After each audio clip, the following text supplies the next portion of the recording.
Udah siap apa belum nih?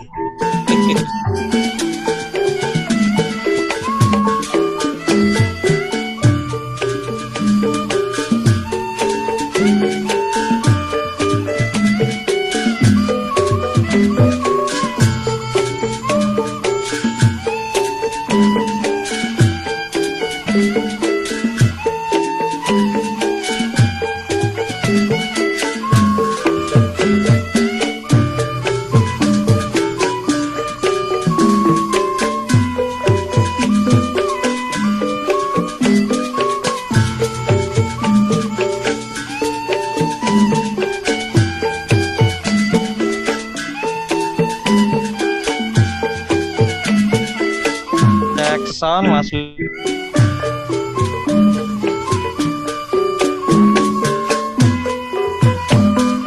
Ya, cakep sih suaranya ya. Jackson. Halo, Mas Wibi, suaranya udah bagus. mic-nya masih tersimpan.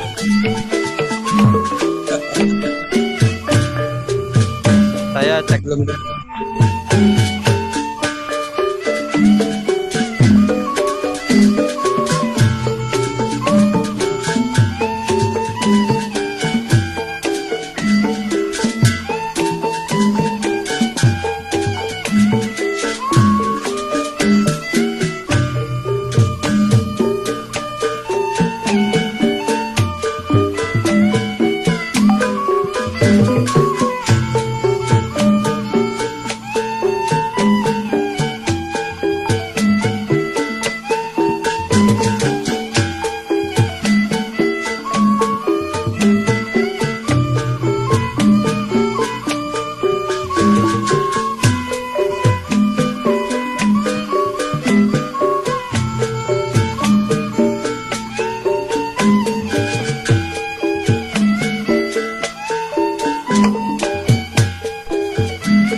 Pak dari adminnya.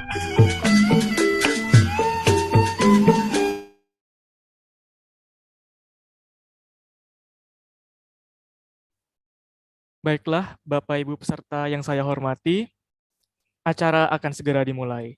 Demi kenyamanan dan kelancaran acara pada pagi hari ini, saya ingin menyampaikan beberapa tata tertib agar dapat diperhatikan dengan baik oleh Bapak Ibu peserta webinar ini yang bergabung secara virtual melalui aplikasi Zoom. Bapak Ibu peserta webinar dimohon untuk menggunakan nama asli dan instansi. Peserta baiknya berpakaian dan berperilaku sopan selama webinar berlangsung. Pada saat mendengarkan lagu Kebangsaan Indonesia Raya, peserta diminta untuk tetap duduk dengan sikap sempurna. Peserta sangat diharapkan untuk menonaktifkan mikrofon kecuali diperkenankan berbicara oleh moderator. Peserta juga diharapkan menggunakan virtual background yang sudah tersedia. Peserta dapat mengajukan pertanyaan melalui kolom chat saat narasumber selesai menyampaikan materi. Moderator akan memilih pertanyaan untuk dibacakan. Baik, Bapak Ibu peserta webinar, acara dimulai. Air beriak tanda tak dalam, air tenang seperti berlian. Izinkan saya ucapkan salam untuk hadirin sekalian. Assalamualaikum warahmatullahi wabarakatuh. Selamat pagi, salam sejahtera untuk kita semua. Shalom, Om Swastiastu, Namo Buddhaya, salam kebajikan, Rahayu. Alhamdulillah, dengan mengucapkan syukur, marilah kita bersama-sama berterima kasih kepada Tuhan yang Maha Esa, karena dengan rahmat-Nya lah kita dapat berkumpul pada tanggal 7 Juli 2022 untuk bersama-sama mendapatkan ilmu yang luar biasa dalam kegiatan publikasi kebudayaan dengan tema Sohibul Hikayat dalam tradisi lisan masyarakat Betawi yang dilaksanakan oleh Dinas Kebudayaan Provinsi DKI Jakarta. Perkenalkan, saya Wibi yang akan membawakan acara pada pagi hari ini. Saya ucapkan selamat datang dan selamat bergabung kepada yang terhormat Bapak Iwan Henry Wardana, SE MSc, selaku Kepala Dinas Kebudayaan Provinsi DKI Jakarta, dan kepada Kepala Bidang Pelindungan Kebudayaan, Bapak Norviadi Setio Husodo. Selanjutnya kepada Bapak Yahya Andi Saputra dan Ibu Fajriah Nurdiarsi selaku narasumber, serta Pak Syakti Adima Putra selaku moderator. Serta salam hangat saya untuk Bapak Ibu peserta, baik yang bergabung melalui aplikasi Zoom maupun kanal YouTube Dinas Kebudayaan DKI Jakarta. Baiklah, sebelumnya terlebih dahulu saya akan membacakan susunan acara pada pagi hari ini. Yang pertama adalah pembukaan, yang kedua adalah pembacaan doa, ketiga mendengarkan lagu Indonesia Raya, keempat sambutan dari Kepala Dinas Kebudayaan Provinsi DKI Jakarta, kelima, sesi pemaparan materi dari kedua narasumber yang akan dipandu oleh moderator. Keenam adalah sesi diskusi dan tanya jawab. Di akhir acara akan ada sesi foto bersama. Para hadirin sekalian, untuk mengawali acara hari ini, marilah kita dengarkan pembacaan doa yang akan dipimpin oleh Bapak Bayu Niti Permana. Kepada Bapak Bayu, dipersilakan.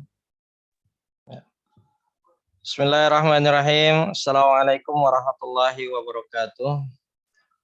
Mari Bapak Ibu, izin pimpinan dan peserta semua sekalian, sebelum memulai acara webinar ini, mari kita mohon kepada Yang Maha Kuasa agar acara webinar publikasi pelindungan kebudayaan dengan tema Sohibul Hikayat dalam tradisi lisan masyarakat Betawi ini berjalan dengan lancar dan membawa manfaat bagi kita semua.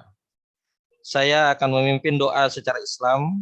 Bagi yang beragama selain Islam dapat mengikuti menurut acara agama dan kepercayaan masing-masing.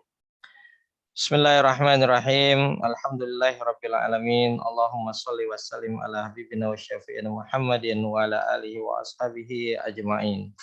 Allahumma ghfir lana ya Rahman, Allahumma ghfir lana ya Rahim, Allahumma ghfir lana ya Ghafur.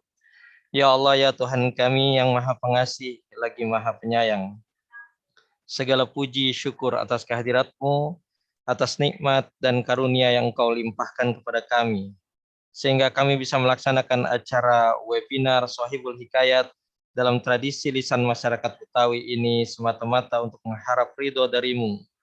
Maka ya Allah, mudahkanlah bagi kami segala penyelenggaraan acara pada hari ini.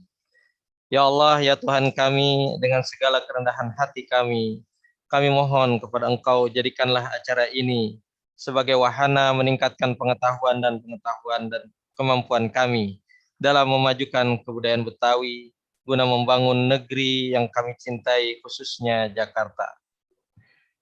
Ya Allah, ya Alim, ya Tuhan yang memiliki segala ilmu dan mengajarkan semua makhluknya. Anugerahkanlah kami ilmu pengetahuan dan keluasan wawasan dan kreativitas serta kesungguhan dalam menyebarluaskan budaya kepada generasi bangsa dan generasi kota ini. Sesungguhnya Engkau adalah yang Maha Tahu atas segala sesuatu. Ya Allah, ya Ghafur, Tuhan yang Maha Pengampun. Kami insan-Mu yang lemah, yang tidak terlepas dari kesalahan dan kealpaan. Karenanya ya Allah, ampuni kesalahan, kelemahan, dan ketidakmampuan kami yang hadir di sini. Semua rekan pemimpin kami, dan tolonglah kami dalam mengemban amanah yang ada di pundak kami. Sesungguhnya Engkau adalah sebaik-baik penolong dan yang mempermudah segala urusan. Rabbana atina fid dunya hasanah wa fil akhirati hasanah wa qina adzabannar. Wa sallallahu ala sayyidina Muhammadin wa ala alihi wa barik wasallam. Subhana rabbil izzati amma yasifun. Wassalamun ala mursalin walhamdulillahi rabbil alamin. Wassalamualaikum warahmatullahi wabarakatuh. Waalaikumsalam warahmatullahi wabarakatuh. Terima kasih kepada Bapak Bayu yang telah memimpin pembacaan doa di pagi hari ini. Semoga semua doa baik kita dikabulkan oleh Tuhan Yang Maha Esa. Amin. Baik Bapak Ibu, acara selanjutnya yaitu mendengarkan lagu Indonesia Raya. Para hadirin diharapkan untuk mengambil sikap sempurna.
Bapak Ibu sekalian, memasuki agenda selanjutnya yaitu sambutan dari Kepala Dinas Kebudayaan Provinsi DKI Jakarta.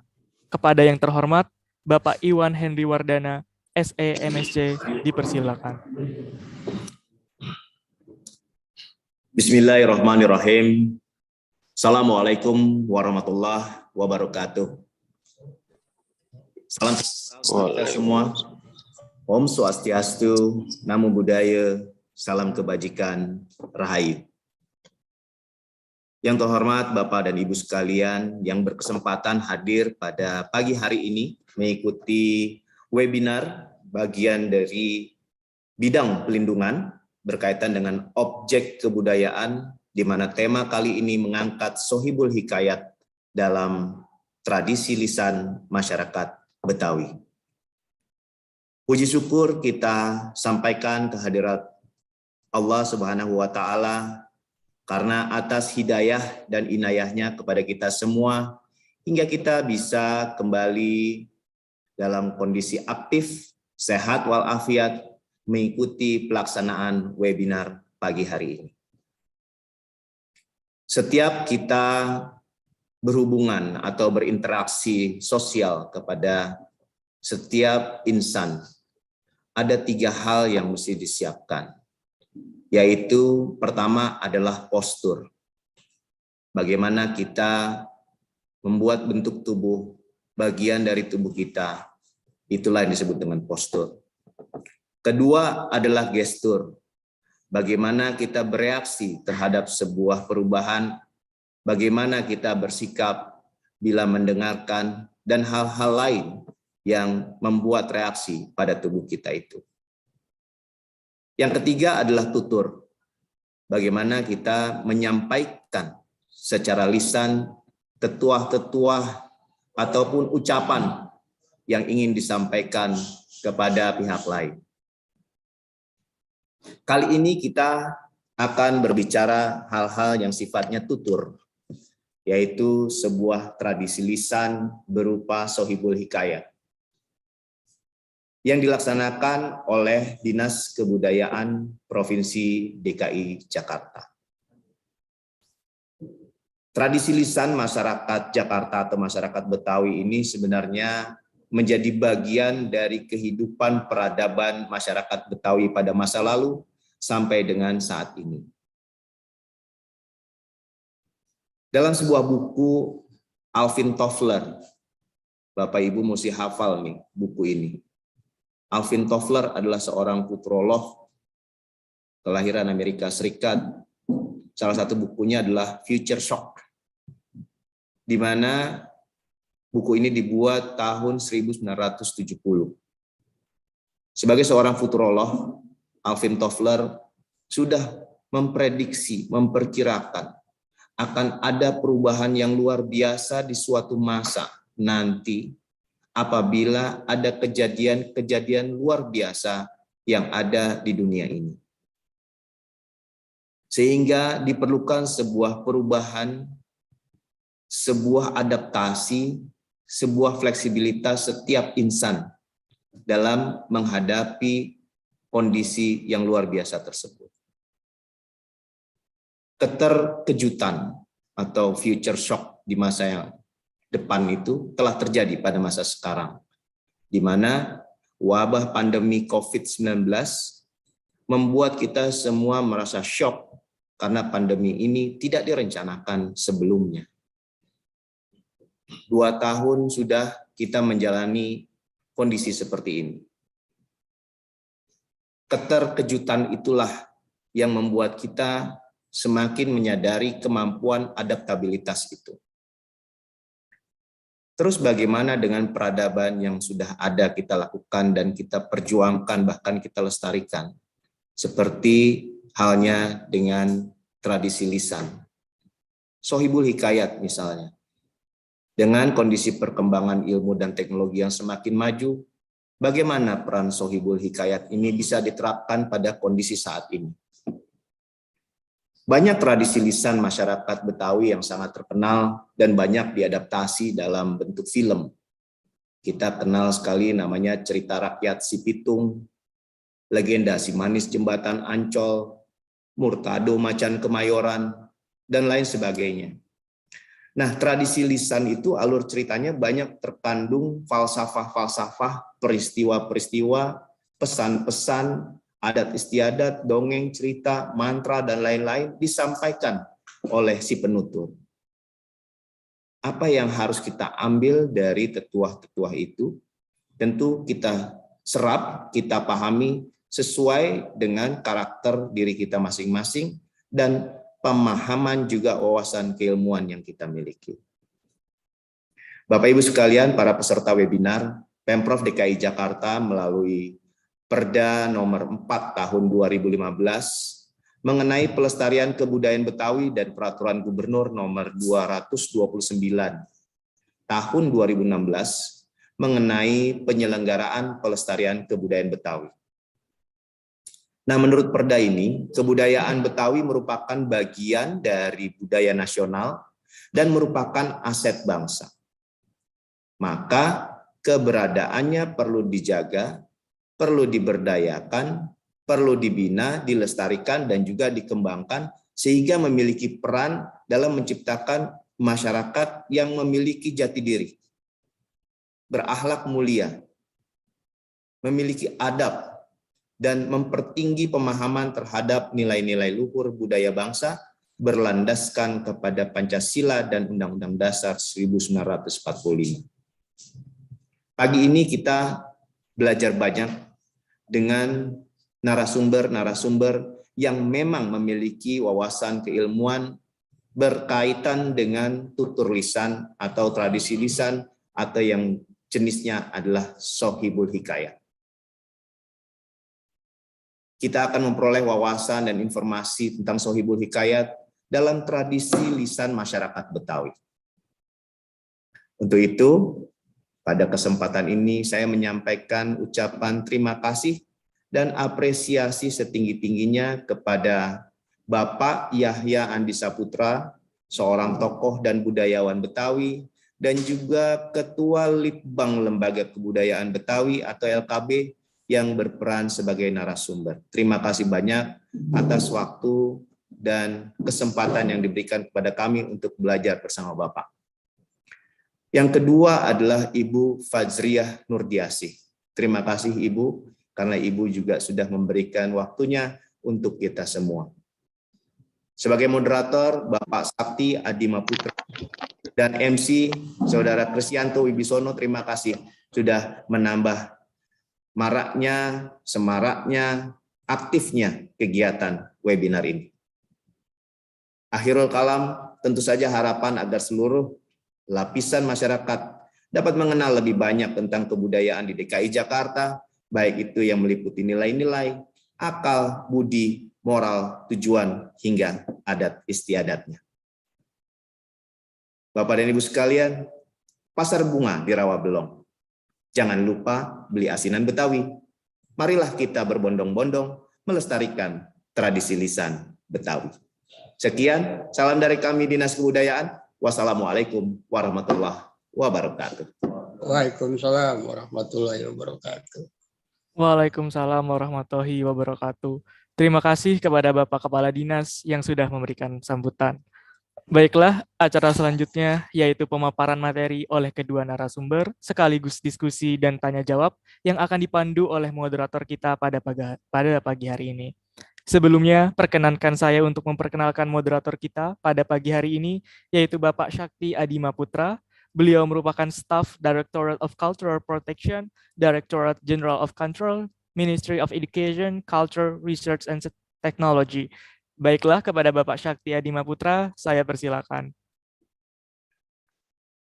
Baik, terima kasih atas waktu yang diberikan Bapak Bicara selaku MC.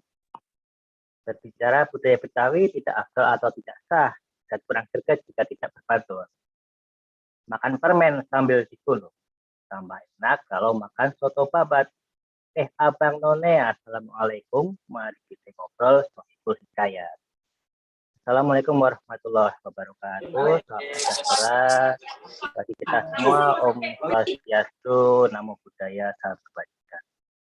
Terima kasih saya ucapkan kepada Bapak Iwan Hendriwardana selaku Kepala Dinas Kebudayaan Provinsi DKI Jakarta, Bapak Ibu di Dinas Kebudayaan Provinsi DKI Jakarta, para pembicara Bapak Yahya, Ibu Fajriah, juga Bapak Ibu sekalian peserta webinar pada pagi hari ini yang semoga senantiasa selalu diberikan kesehatan. Sebelum acara webinar publikasi aktivitas pelindungan kebudayaan berjudul Sohibul Hikayat dalam tradisi dan masyarakat Betawi, kita mulai. Tadi sudah disampaikan oleh Bapak Widi, nama saya Syakti Adima Putra dari Kemdikbudristek, nanti akan berlaku sebagai moderator. Selain itu tentunya di sini juga sudah ada para pembicara ulung kita yang sudah malang melintang di dunia perbetawian. Mungkin langsung saja saya perkenalkan. Yang pertama pembicara kita adalah ada Ibu Fajriah Nurdiasi. Selamat pagi Bu. Beliau pernah mengecam pendidikan di jurusan Sastra Indonesia Universitas Indonesia. Beliau adalah seorang penulis dan juga seorang editor. Sudah banyak naskah, buku maupun berita yang telah merasakan editan tangannya agar segala tulisan yang dipublikasikan bersih, rapi, dan enak untuk dibaca. Beliau pernah menjadi editor bahasa pada Berita Tempo, menjadi editor bahasa dan buku di liputan6.com, dan masih banyak lagi. Beliau juga merupakan anggota Lembaga Kebudayaan Betawi yang tentunya mempunyai andil dalam perkembangan pelestarian budaya Betawi. Nantinya Ibu Fajriah akan membawakan topik yang berjudul Legenda Betawi Sepanjang Masa. Tentu ini sangat menarik karena kita tahu bahwa banyak legenda Betawi yang sangat populer. Seperti Si Pitung, sosok legendaris orang Betawi dari Rawabelong yang sudah bela diri. Ada juga Putri Keong Mas dan lain sebagainya. Jadi nanti kita akan bersama mendengarkan bagaimana beliau akan mengupas legenda-legenda Betawi. Pembicara kita yang kedua ada Bapak Yahya Andika Putra. Selamat pagi Bang Yahya. Siapa yang tidak kenal beliau jika berbicara tentang budaya Betawi? Beliau lahir di Jakarta 61 tahun silam. Namun beliau masih terlihat muda dan gagah, apalagi jika berbicara tentang budaya Betawi. Beliau juga aktif di Lembaga Kebudayaan Betawi dan merupakan Kepala Bidang Litbang Lembaga Kebudayaan Betawi.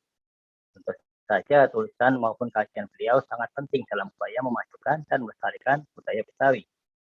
Beliau nantinya akan membawakan topik yang berjudul Sohibul Hikayat di Pencerita Tanah Betawi. Menarik, nanti akan kita dengar bersama bagaimana tradisi ini hidup dan tetap lestari di masyarakat Betawi melalui cerita-cerita yang syarat akan nilai dan pesan yang disampaikan.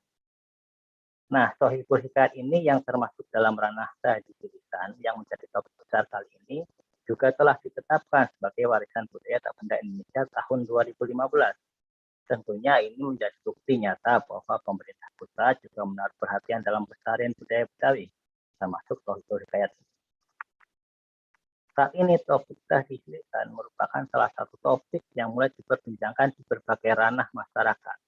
Bahkan dalam ranah akademik tentunya Sohibul Hikayat ini termasuk di dalamnya. Dalam beberapa artikel yang saya baca, Sohibul Hikayat adalah salah satu sastra lisan Betawi yang sumbernya dari Timur Tengah, yang mempunyai arti, yang mempunyai cerita. Dari sini dapat kita lihat bersama bahwa Sohibul Hikayat merupakan cerita yang disampaikan kepada masyarakat atau pendengarnya dengan cara yang khas, bahkan lucu sehingga menarik perhatian, dan tentunya yang disampaikan berisi berbagai pesan, petuah, nasihat, atau bahkan sebuah sindiran. Tentunya dibutuhkan upaya bersama agar Sohibul Hikayat ini dapat tetap bertahan. Apa yang menjadi kendala, tantangan, dan bagaimana solusinya nanti akan dapat kita dengar bersama dari para pembicara kita, Bapak Yahya dan Ibu Fajriah. Bapak Ibu peserta webinar, nanti akan ada juga diskusi tanya jawab setelah para pembicara menyampaikan topiknya. Bagi Bapak Ibu yang ingin mengetahui lebih lanjut dapat disampaikan langsung waktu sesi tanya jawab. Nah, untuk mempersingkat waktu, mari langsung saja kita dengarkan bersama pembicara pertama kita. Kepada Ibu Fajriah, waktu dan tempat dipersilahkan. Monggo Ibu. Iya, baik. Terima kasih Mas Sakti atas waktu dan tempat yang diberikan pada saya. Bismillahirrahmanirrahim. Assalamualaikum warahmatullahi wabarakatuh. Selamat pagi Bapak Ibu semua, semoga dalam keadaan sehat walafiat, dalam hati yang gembira, dan kita juga semua diberi kesehatan hingga kita bisa mengikuti acara pada pagi hari ini. Baik, sebelum kita mulai, karena tadi pembawa acara dan moderator juga sudah berpantun, kayaknya nggak asik ya kalau saya tidak ikut berpantun. Sekalian saya memperkenalkan diri. Daun kelapa dibikin sapu lidi, menyapu rumah supaya bersih. Wajah ramah dan berseri-seri. Kenalin nih Aye, Fajriah Nurdiarsi. Jadi Bapak Ibu barangkali saya belum terlalu familiar ya dengan Bapak Ibu. Saya perkenalkan diri terlebih dahulu. Nama saya Fajriah Nurdiarsi. Saya biasa dipanggil Poiyah. Saya orang Betawi asli dari Kebagusan. Dan di Lembaga Kebudayaan Betawi saya juga menjadi anggota tim Litbang bersama Bang Yahya Andi Saputra ya. Sebelumnya saya juga ingin menyapa, di sini ada beberapa kawan-kawan dari LKB, ada senior saya juga, ada Bang Yoyo Muhtar.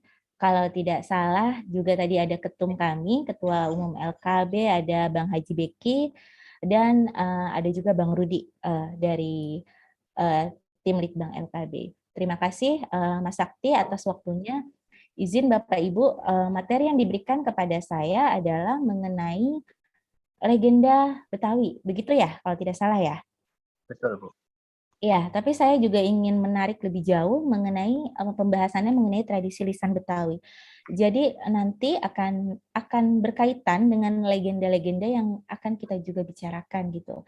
Di bagian pengantar sebelum kita menuju topik yang kedua, yaitu mengenai Sahibul Hikayat, yang akan dibacakan atau dipaparkan oleh Bang Yahya Andi Saputra.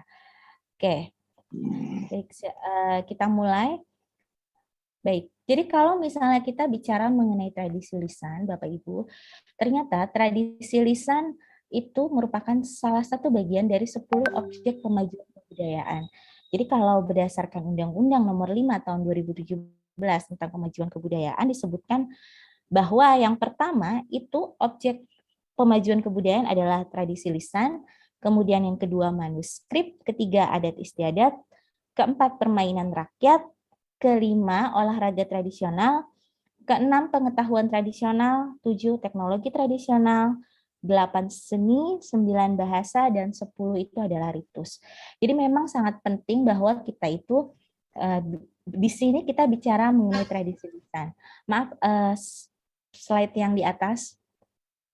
Jadi kalau misalnya kita mau mengetahui apa sih yang di atasnya, yang slide nomor 3, slide halaman ketiga. Jadi kalau misalnya kita ingin mengetahui apa sih itu tradisi lisan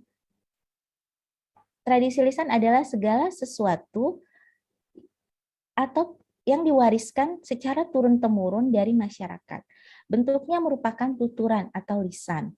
Nah, yang termasuk tradisi lisan ini antara lain adalah sejarah lisan, dongeng, rapalan, pantun, dan cerita rakyat. Nah, karena ini diwariskan secara turun-temurun dalam suatu masyarakat atau komunitas yang memilikinya, maka ada banyak hal yang bisa kita pelajari dari tradisi lisan itu. Sebab tradisi lisan itu tentu adalah milik komunitas yang menghidupinya. Jadi kalau misalnya Bapak Ibu membaca sebuah cerita rakyat, katakanlah mengenai si Pitung ya yang sangat populer, yang muncul dalam lakon-lakon lenong, cerita rakyat, buku, bahkan film, ada nilai-nilai mengenai orang Betawi yang didapat dari kisah si Pitung itu. Jadi kisah itu bukan hanya sebuah cerita, bukan fiksi belaka, melainkan bahkan si Pitung itu merupakan tokoh yang nyata ya, bisa dilacak melalui surat kabar yang terbit pada era si Pitung itu beraksi gitu. Dan bisa dilihat bahwa ternyata ada nilai-nilai Betawi yang misalnya muncul dari kisah si Pitung, termasuk misalnya baik pukulan, kemudian mengaji, dan peduli terhadap sesama. Jadi cerita rakyat itu yang disampaikan secara turun-temurun, bahkan kadang-kadang kita tidak tahu siapa pemilik ceritanya. Begitu juga dengan peribahasa kata, dengan istilah-istilah yang suka diucapkan oleh orang tua kita. Semuanya memiliki nilai yang terkait dengan si masyarakat pemilik nilai budaya.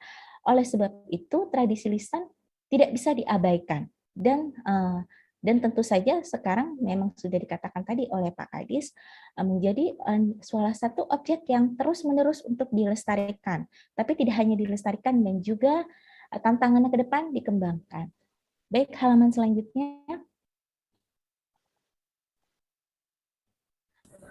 Terkait dengan tradisi lisan itu membawa memori kolektif. Memori kolektif yang ada di alam bawah sadar itu bisa dipanggil jika misalnya kita membutuhkannya. Seperti juga penamaan nama jalan ya yang baru-baru saja ini dilakukan oleh Gubernur DKI Anies Baswedan. Ada kalau tidak salah ada sekitar 20-an nama jalan yang diganti beserta nama gedung. Dan itu cukup menimbulkan pro atau kontra. Jadi ada banyak suara ya, baik yang setuju maupun tidak. Tetapi alasannya adalah sebuah cerita, sebuah nama itu bukan hanya sebagai sebuah bentuk penghargaan, tetapi ada juga kisah-kisah di balik nama-nama tersebut yang bisa diceritakan. Jadi setiap sudut kota yang akhirnya menjadi nama tempat itu atau nama jalan itu menjadi sebuah cerita. Ada memori yang hendak digali dari salah satu penggantian nama-nama jalan itu menjadi nama-nama tokoh Betawi. Nah, termasuk kalau kita bicara tradisi lisan atau tradisi tutur, yaitu budaya atau tradisi atau kegiatan yang tersaji dilakukan secara lisan atau verbal atau sebagian besar muatannya adalah lisan. Nah, dalam kegiatan pagi ini ya yang akan kita bahas adalah Sohibul Hikayat. Baik, selanjutnya. Nah, ini tadi ya, bahkan tidak hanya merupakan bagian dari objek pemajuan kebudayaan, secara lebih luas lagi, secara lebih global lagi, tradisi lisan merupakan bagian dari domain konvensi UNESCO tahun 2013. Nah, ini tradisi lisan ini bahkan di sini juga digabungkan dengan bahasa. Jadi memang bahasa itu kan tidak bisa lepas ya dari lisan, dari cara kita bertutur itu pasti menggunakan bahasa. Termasuk palang pintu, termasuk Sohibul Hikayat itu menggunakan bahasa. Nah, ada suatu pepatah atau suatu pameo ya di kalangan para penggiat bahasa yang terkenal bahwa jika suatu bahasa daerah mati gitu, maka adat istiadat, kemudian segala cerita, segala rahasia yang ada dalam bahasa itu, yaitu kebudayaannya akan ikut punah. Jadi tradisi lisan dan bahasa itu adalah jati diri. Makanya kita harus terus melestarikan. Dan ini tidak hanya diatur secara secara nasional, tetapi memang juga sudah internasional. Selanjutnya. Beberapa kali ini Kemendikbud juga melakukan kegiatan yang membahas mengenai tradisi lisan yang akhirnya bisa diterima sebagai WBTB. Nah, salah satunya ini adalah tari topeng Betawi ya, yang merupakan bagian dari ekspresi tradisi lisan. Jadi tradisi lisan tidak hanya berupa cerita, tidak hanya berupa tutur, tapi kan dalam topeng Betawi ini dia menggabungkan antara seni pertunjukan, kemudian adalah seni tari, yang di dalamnya itu ternyata juga mengandung sebuah cerita gitu. Jadi tidak hanya sebuah pertunjukan yang sifatnya itu hanya untuk membuat orang terhibur atau sebuah kreativitas pertunjukan saja, tetapi dalam melakukan tari topeng Betawi itu juga ada misalnya kisah jantuk ya, kisah Bapak dan Ibu Jantuk. Ini pernah ditampilkan di Taman Ismail Marzuki tahun 2019 kalau tidak salah dalam Festival Sastra Betawi. Jadi itu mengandung sebuah nilai-nilai, ada petuah yang disampaikan oleh Bapak Jantuk mengenai kisah hidup dalam mengarungi sebuah pernikahan, bahwa terjadi namanya ada selisih paham dan segala macam. Nah, itulah yang hanya bisa dipahami ya, nilai-nilai itu, nilai-nilai tradisi lisan itu hanya bisa dipahami secara baik, kemudian secara mendalam oleh pelaku budayanya sendiri. Nah, mungkin orang-orang yang di luar itu dia akan sulit, apa sih maksudnya dari ini? Nah, metode yang bisa kita gunakan adalah observasi dan wawancara. Banyak sekali tradisi-tradisi lisan Betawi ya yang katakanlah itu hampir punah atau bahkan penerusnya itu hampir tidak ada karena sulitnya regenerasi. Nah, ini kan menjadi tantangan kita, terutama di Sohibul Hikayat juga ya. Kalau saya tidak salah ya, di tahun sekarang ini mungkin hanya Bang Yahya yang aktif menjadi seorang pensohibul hikayat, menjadi seorang tukang cerita. Sementara dulu kan masih ada sebelum Bang Zaid ya, kita ada Haji Jafar ya. Saya sih terus terang ya tidak banyak mendengar gitu tentang sahibul hikayat ini karena memang waktu usia saya itu tidak lagi ada di radio atau apa. Tapi kalau Bang Yahya memang saya beberapa kali mendengarkan pertunjukannya itu dia lumayan sering. Dan ini kan kalau kita lihat kondisi sekarang sebenarnya cukup mengkhawatirkan gitu ya. Kok beberapa kali sempat dilakukan pelatihan sahibul hikayat, tetapi rasa-rasanya gitu tukang cerita ini yang baru-baru pembibitannya tidak begitu berjalan, tidak begitu banyak yang muncul. Nah, entah apa yang menyebabkan hal ini. Apakah memang ada pakem-pakemnya yang mungkin sulit diterima, ada pergeseran dengan modernitas sekarang, atau bahkan cerita-ceritanya mungkin perlu dilakukan reka ulang atau cerita-cerita yang dengan cara terbaru yang membuat kisah ini menarik. Padahal kalau misalnya kita dengarkan ya cerita Sahibul Hikayat itu tentang seorang, saya tidak tahu judul apa, tapi misalnya tentang seorang rajin memiliki istri 4 itu pernah saya dengar cerita Sahibul Hikayat seperti itu. Dan ternyata tidak hanya sebuah kisah yang bertujuan untuk menimbulkan tawa gitu ya, karena kan namanya seorang tukang cerita itu dia punya kemampuan yang untuk menarik mendengar, baik dia bisa bernyanyi, kemudian dia bisa berpantun atau dia bisa berakting, dia harus tahu bagaimana menghidupkan situasi. Nah, tapi di balik cerita-cerita itu, kalau kita telaah ya, dan tukang cerita itu kan seorang sejarawan juga gitu loh sebenarnya, dia kan menceritakan kisah-kisah yang lampau. Kalau kita telaah, kita bisa mendapatkan sebuah nilai, dan itu yang menjadi menjadi sebuah jati diri dari orang Betawi. Oh, ini nilai yang dipegang oleh orang Betawi seperti ini. Nah, ini sebenarnya merupakan sebuah proses pewarisan atau cara untuk mendidik yang sangat baik. Nah, ini salah satu ya, boleh tadi hikayat Makruk Tukang Sol. Nah, ini salah satu cerita yang dibawakan oleh Bang Yahya ya. Hayatun Nufus enggak ngejawab, melengkeng pergi ke dekat jendela. Kembali mandangin bulan, maka berselokalah dia. Berselokah itu puisi. Tuk tipak titung ke benua negeri yang Dinda tidak tahu. Ibaratnya pepaya matang. Jadi ada istilah-istilah juga yang dipakai dalam cara Sahibul Hikayat ini, dalam bercerita ini. Dan cerita-cerita Sahibul Hikayat itu kan biasanya tidak tertulis gitu, tidak ada manuskripnya, tidak ada teksnya. tradisi lisan ini diwariskan secara turun-temurun. Seorang guru mengajarkan kepada muridnya, dia hanya menuturkan. Nah, ini memerlukan sebuah kemampuan yang luar biasa, kemampuan daya tangkap yang sangat baik. Sementara mungkin di zaman sekarang kita akan sulit ya, generasi sekarang itu akan sulit sehingga harus dicatat terlebih dahulu hikayat apa yang akan dibawakan. Sementara seorang Sohibul Hikayat itu dituntut kreatif dan dia mampu membuat sebuah cerita dengan kata-katanya sendiri. Nah, inilah ininya, keistimewaannya. Barangkali seperti itu. Ya, selanjutnya. Nah, konsep tradisi lisan. Nah, salah satu dari tradisi lisan ini adalah dongeng, Sohibul Hikayat, musik, tari, teater, dan sebagainya. Tradisi lisan mengandung nilai, norma, etika, kepercayaan, adat istiadat, hukum adat, dan aturan-aturan khusus. Nah, jadi banyak sekali yang kita bisa gali dari tradisi lisan.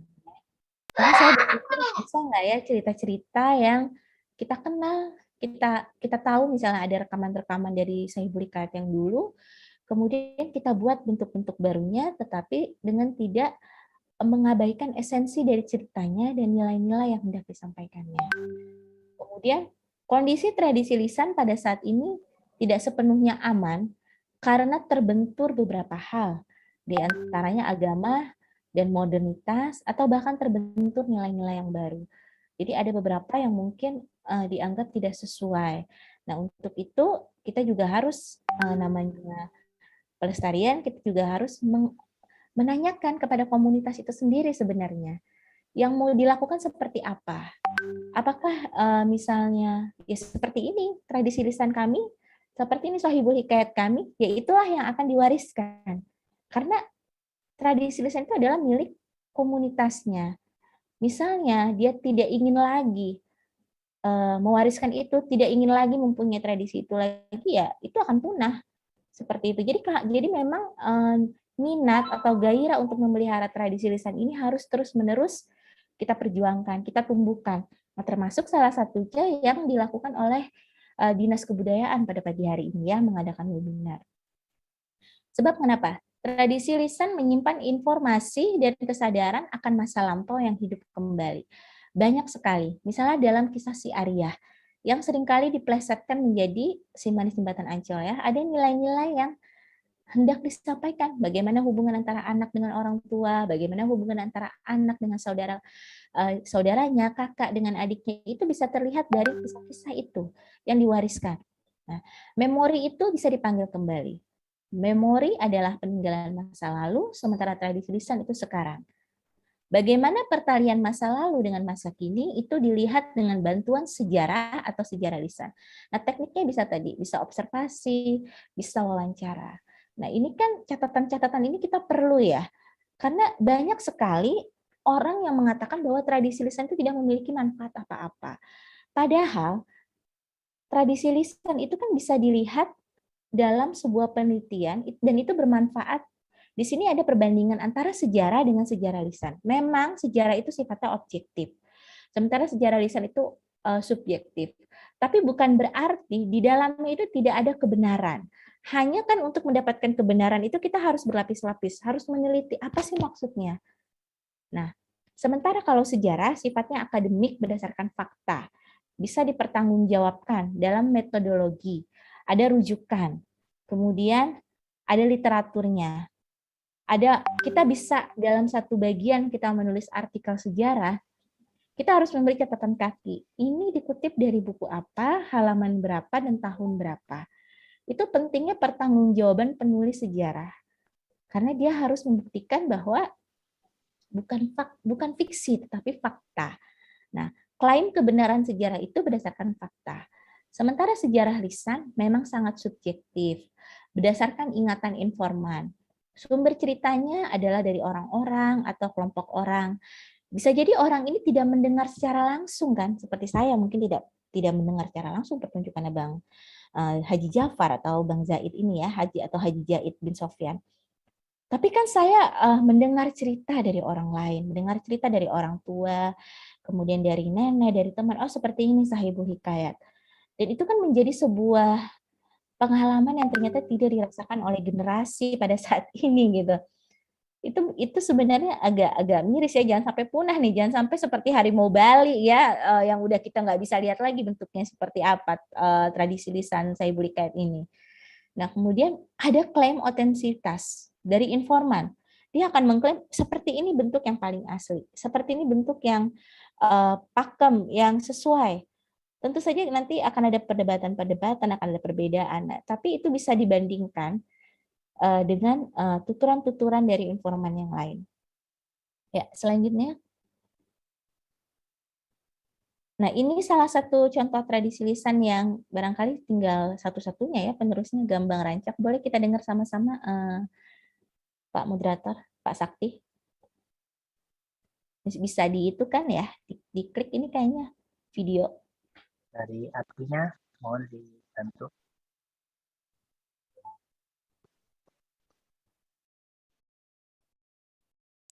Izin Bu, ini PDF mau kami ubah ke Oh, dulu. itu PDF ya saya kasih. Enggak, Mohon kami yang berubah. maaf. Dilanjutkan saja, Oh. nanti kami putar di akhir bagaimana Bu? Atau mau Baik, tunggu baik. sebentar? Oke, kembali lagi ke file PPT-nya berarti.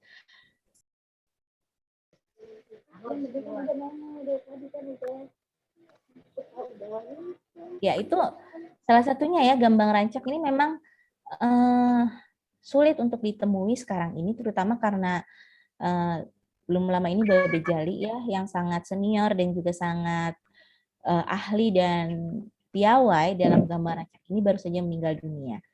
Memang anaknya meneruskan, yaitu ini Bang Firman. Di sini sebenarnya dia sedang bercerita melalui sebuah cerita yang pantun berkait, terancak ya, pantun berkait diiringi dengan gambang. Ceritanya itu mengenai si pitung. Jadi judulnya itu Rancak si Pitung.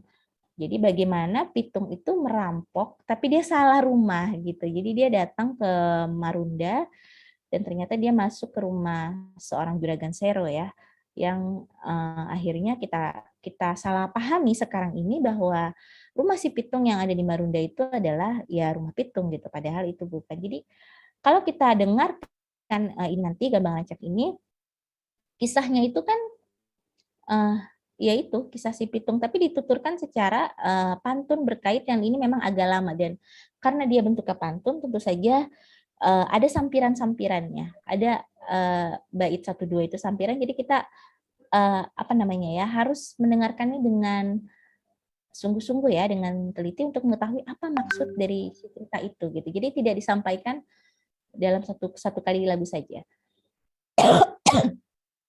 Nah, kita ke legenda Betawi dalam tradisi lisan. Ini tadi yang domain yang disebutkan oleh UNESCO. Masuk ke dalam tradisi lisan itu masuk ke dalam ekspresi lisan dan bahasa. Jadi objek kemajuan kebudayaan yang masuk di sini termasuk tradisi lisan bercorak cerita dan mencerita, kemudian bahasa daerah, permainan dan olahraga tradisional, serta manuskrip. Saya yakin juga bahasa daerah ini udah tidak banyak ya generasi, karena kan generasi X sama generasi Y ya, yang mengetahui istilah-istilah dalam bahasa daerah. Terutama memang Indonesia itu kan punya sekitar 600 bahasa daerah, akan tetapi sebagian besar tersebar di Provinsi Timur, yaitu di Maluku dan Papua, karena memang wilayahnya itu kan berbukit-bukit ya, jadi dia terpisah antara satu kelompok dengan kelompok yang lain, sehingga kelompok yang lain itu menciptakan bahasanya sendiri. Nah, menurut penelitian UNESCO, hampir setiap minggu atau setiap hari ya, kalau tidak salah, itu 2 bahasa daerah di seluruh dunia ini punah. Ini kan harus dicegah ya, makanya ada peringatan Hari Bahasa Ibu Internasional bulan Februari, kalau tidak salah tanggal 9 Februari. Ini untuk kita mengingat kembali bahwa bahasa ibu yang di Indonesia itu dikaitkan dengan bahasa daerah, ya ini adalah memiliki nilai-nilai atau filosofi yang juga terkait dengan jati diri kita sebagai orang apa. Nah, itulah sebabnya hal ini juga penting ya, hal ini juga diperhatikan oleh UNESCO untuk terus penelitian dan pelestarian terus-menerus.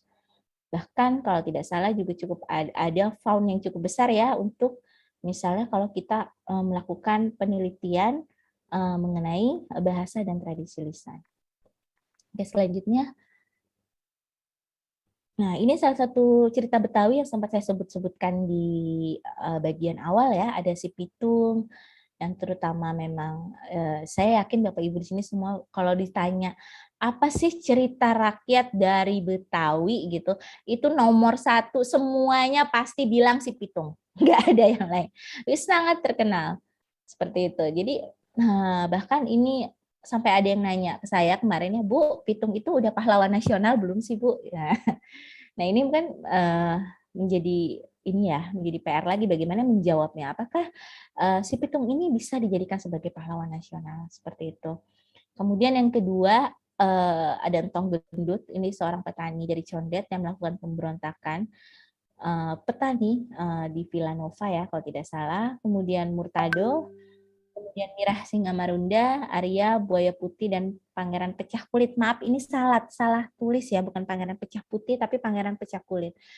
Sebagian besar cerita-cerita yang ada di sini sebenarnya cerita yang sudah lama beredar dan pernah dibuat bukunya, diterbitkan oleh Grasindo, Cerita Rakyat Betawi, volume 1 dan volume 2. Akan tetapi memang sangat sulit untuk mendapatkan buku-buku cerita rakyat itu kembali. Sehingga mungkin Bapak Ibu, terutama yang guru, kalau ditanya cerita rakyat Betawi itu apa, ya tidak tahu, karena memang tidak tersedia literaturnya.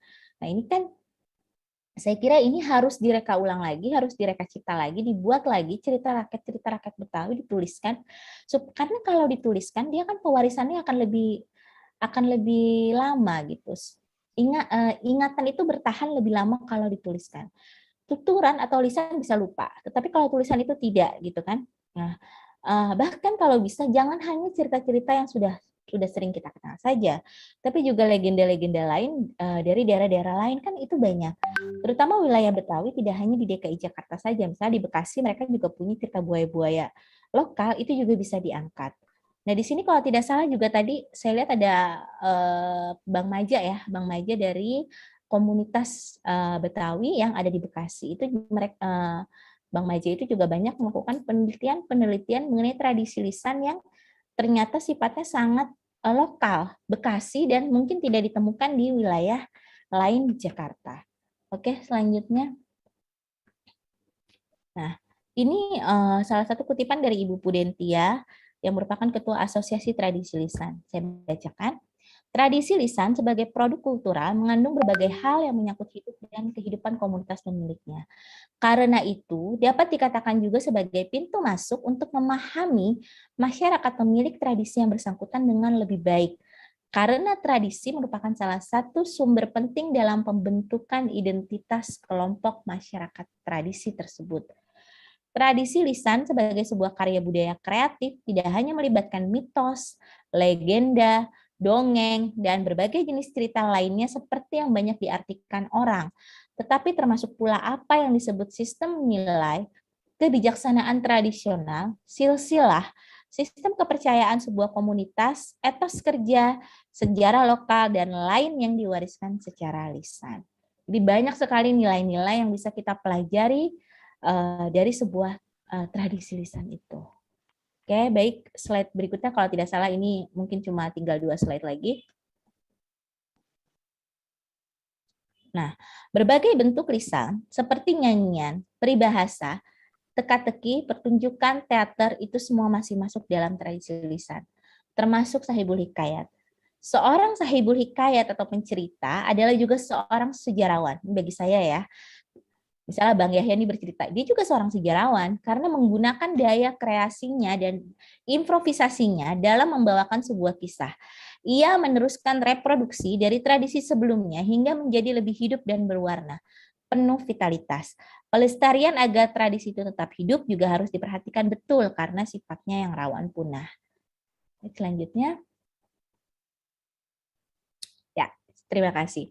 Bapak Ibu nanti pertanyaan dan diskusi lebih lanjut akan lebih hidup dan bergairah mungkin ya di sesi diskusi.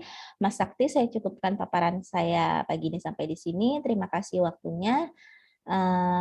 Assalamualaikum warahmatullahi wabarakatuh. Waalaikumsalam warahmatullahi wabarakatuh. Waalaikumsalam warahmatullahi wabarakatuh. Terima kasih pada Ibu Fajia yang telah menyampaikan topiknya tentang legenda masyarakat Betawi. Ini sangat menarik, nanti kita akan berdiskusi lebih lanjut setelah kita mendengarkan bersama topik yang akan disampaikan oleh pembicara kedua kita, Bapak Yahya Saputra. Waktu dan tempat kami persilahkan Bapak Yahya. Bang Yahya, sudah hadir kah?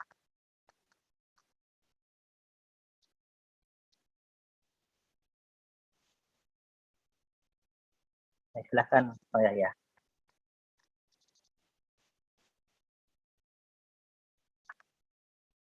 Belum terdengar, mohon maaf. Suaranya. Yahya, suaranya Bang Yahya. Assalamualaikum warahmatullahi wabarakatuh. Waalaikumsalam warahmatullahi warahmatullahi. Udah ya, Bang Sakti udah kedengeran ya? Udah ya? Siap, dengeran Bang. Sip. Di Pondok Labu ada keramat. Cakep. Keramat tua pakai kelambu. Wow. Saudara-saudaraku yang hadir di sini yang terhormat, salam sejahtera dan sehat selalu. Amin. Ya, terima kasih Bang Saktiku dan tentu saja abangda-abangda yang ada di sini, wabil khusus abangda kepala dinas, kemudian juga kepala bidang, kepala seksi, dan semuanya kru yang terhormat dari Dinas Kebudayaan Provinsi DKI Jakarta. Terutama tentu saja kepada Abang Iwan. Abang-abang yang lain, Abang Haji Yoyo Mukhtar, abang yang lain, siapa lagi? Ya, kurang begitu di sini. Pokoknya dari pengunjung yang ada di sini, secara virtual ini ada 231 orang. Kepadamu semuanya, Bapak Ibu Guru, saudara-saudaraku, saya ingin cium tangan bolak-balik kepadamu, karena engkau sudah memberikan waktu, ringan tangan, ringan hati, ringan langkah, untuk ringan mata, ringan kuping, ringan segala macam, yang engkau bersedia-sedia di pagi jam 9 ini, maka engkau semoga senantiasa sehat walafiat, tiada kurang suatu apapun di dalam mengarungi kehidupan sehari-hari. Oh ya, wabil khusus ada Abang Da from Bekasi, Aki Majayus Iron, yang memang menjadi teladan kita dalam hal meneliti ilmu pengetahuan terkait dengan kebetawian. Nah, apakah saya bisa men-share saya punya apa dari sono? Nah, dilangsung-langsungin aja lah ini. Dilanjutkan terus. Ya ini kalau ini nggak usah lah saya. Nah ini tadi Saudara Fajriah sudah bercerita bagaimana perihal tradisi lisan kita. Dan di dalam tradisi lisan itu tentu saja memang kita tahu dalam tradisi lisan itu salah satunya adalah tradisi bersastra. Kalau disebutkan oleh Albert Lord itu memang dikatakan ada tradisi lisan itu sebagaimana tadi sudah diungkapkan oleh Fajriah, tradisi lisan sebagai sesuatu yang dituturkan di dalam masyarakat. Dan kalau Profesor Sibarani, guru besar dari Universitas Sumatera Utara, mengungkapkan bahwa wujud dari tradisi lisan itu memang macam-macam. Ada kesusastraan lisan dia katakan, kemudian tradisi pertunjukan dan permainan rakyat, tradisi teknologi tradisional, tradisi pelambangan, dan tradisi musik rakyat. Nah, jadi seperti itu. Nah, kemudian apa yang disebut dengan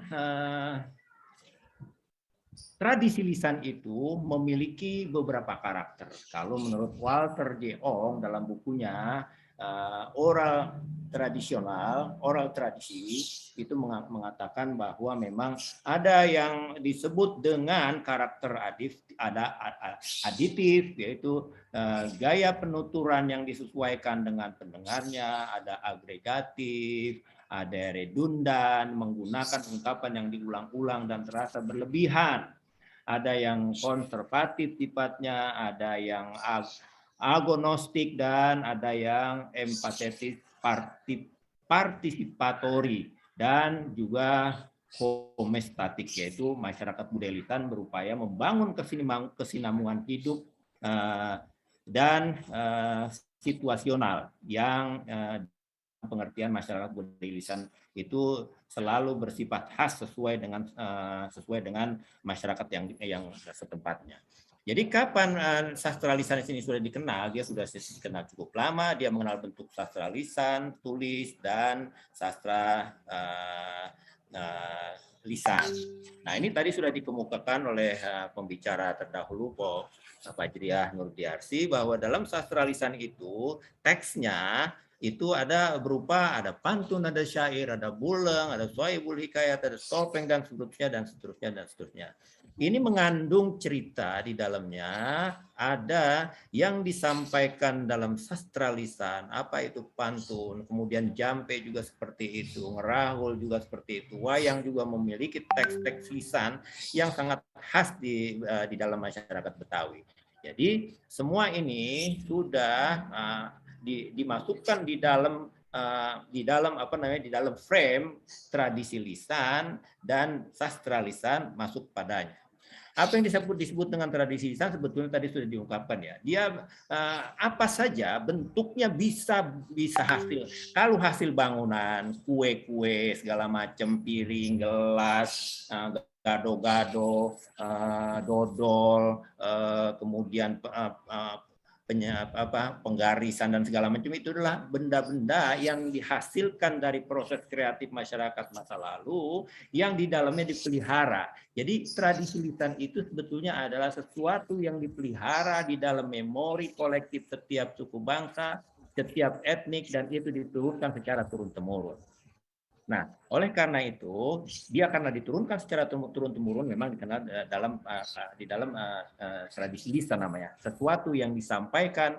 Jadi kalau tadi sudah disebutkan misalnya dalam perspektif Undang-Undang Pemajuan Kebudayaan itu kan ada fokus-fokusnya, yaitu fokusnya itu jadi itulah yang dimaksudkan dengan tradisi lisan, yaitu terpeliharanya memori kolektif, baik itu yang sifatnya ajaran-ajaran, baik itu yang sifatnya teknologi tradisional, baik yang itu sifatnya ritus-ritus yang kita laksanakan setiap hari, baik itu sifatnya pengobatan dan seterusnya.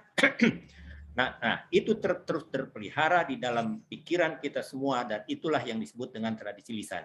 Jadi hasil dari tradisi lisan, banyak orang-orang yang bertanya, tradisi lisan itu kok rumah ya? Iya, karena yang dipertahankan adalah bagaimana teknologi tradisional membuat rumah, bukan bagaimana rumah kita lihat bagaimana rumah Bapak, rumah kebaya, rumah joglo yang seperti itu yang kita lihat, tapi bagaimana kekayaan tradisi lisan yang berupa pengetahuan tradisional itu yang kita pertahankan, sehingga semua yang kita pertahankan itu memerlukan maestro, sehingga diperlukanlah dalam tradisi lisan, baik tradisi lisan, sastra lisan, dan segala macam itu ada maestro. Karena dari maestro itulah kemudian segala sesuatu bisa diturunkan, bisa ada pendampingnya, bisa ada muridnya, bisa ada sesuatu. Jadi hidupnya sebuah tradisi lisan, sebuah sastra lisan itu dalam perspektif Undang-Undang Pemajuan Kebudayaan itu disebut juga dengan ekosistem kebudayaan. Jadi sangatlah arif dan bijaksana ketika pada pagi ini kita menyelenggarakan webinar bertemuan secara jarak jauh ini, kita membicarakan tradisi lisan kita dan sastra lisan kita. Dan ini dalam tradisi topeng Betawi misalnya memang ini semuanya memiliki arti tradisi lisan. Dan oleh karena itu Sakti, saya ingin memberikan bonus kepada engkau yang nanti bertanya, Sakti nanti tanya ya, catat namanya yang bertanya. Saya akan kasih hadiah buku ini. Ini salah satu buku yang saya tulis tahun 2000 berapa lupa, tahun 2016-17 ya, saya lupa ini. Itu tentang cerita tentang Bapak Jantuk. Tadi sudah diungkapkan oleh Badriah Nurdiarsi tentang siapa itu Bapak Jantuk. Ini saya kasih hadiah bukunya. Nanti Sakti, tolong engkau catat siapa yang bertanya. Ya 5-7 orang lah akan kita kasih hadiah berupa ini nanti sesuai dengan catatan yang ada pada Sakti. Nah, jadi begitu. Jadi ini bonus hadiah yang akan saya persembahkan kepada engkau. Nanti bisa diperoleh melalui Sakti atau Dinas Kebudayaan. Saya akan drop buku ini ke kantor Dinas Kebudayaan untuk dibagikan kepada para penanya yang aktif dan yang sesuai gitu ya dengan catatan yang ada pada Saudara Sakti. Kita lanjutkan di sini. Ya, ini macam-macam ya, nggak usah kita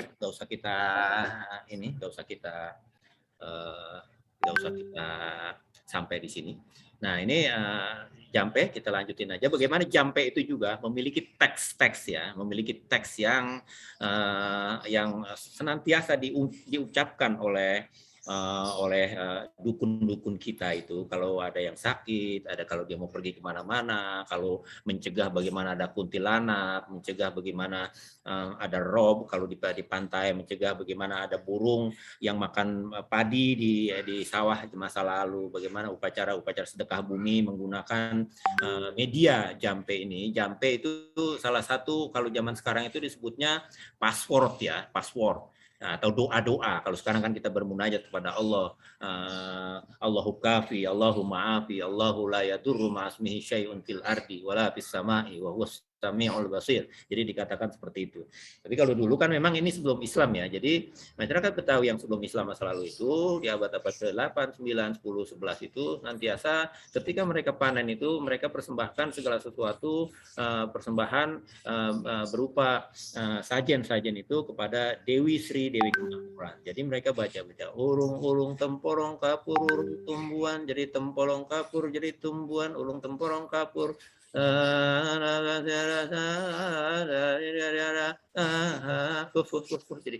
memang macam-macam. Jadi Jampe ini pun tidak berfungsi tanpa ada pendukung-pendukung lainnya. Jadi ada bekakak ayam, ada nasi kuning, ada ini, ada itu dan segala macamnya. Jadi kira-kira begitu. Ini obat untuk sakit bengok ya kira-kira itu. Nah ini tadi Pak Jria sudah mencontohkan bagaimana rancak juga di dalamnya termasuk ada sastralisan karena memang dia bentuknya adalah seperti pantun.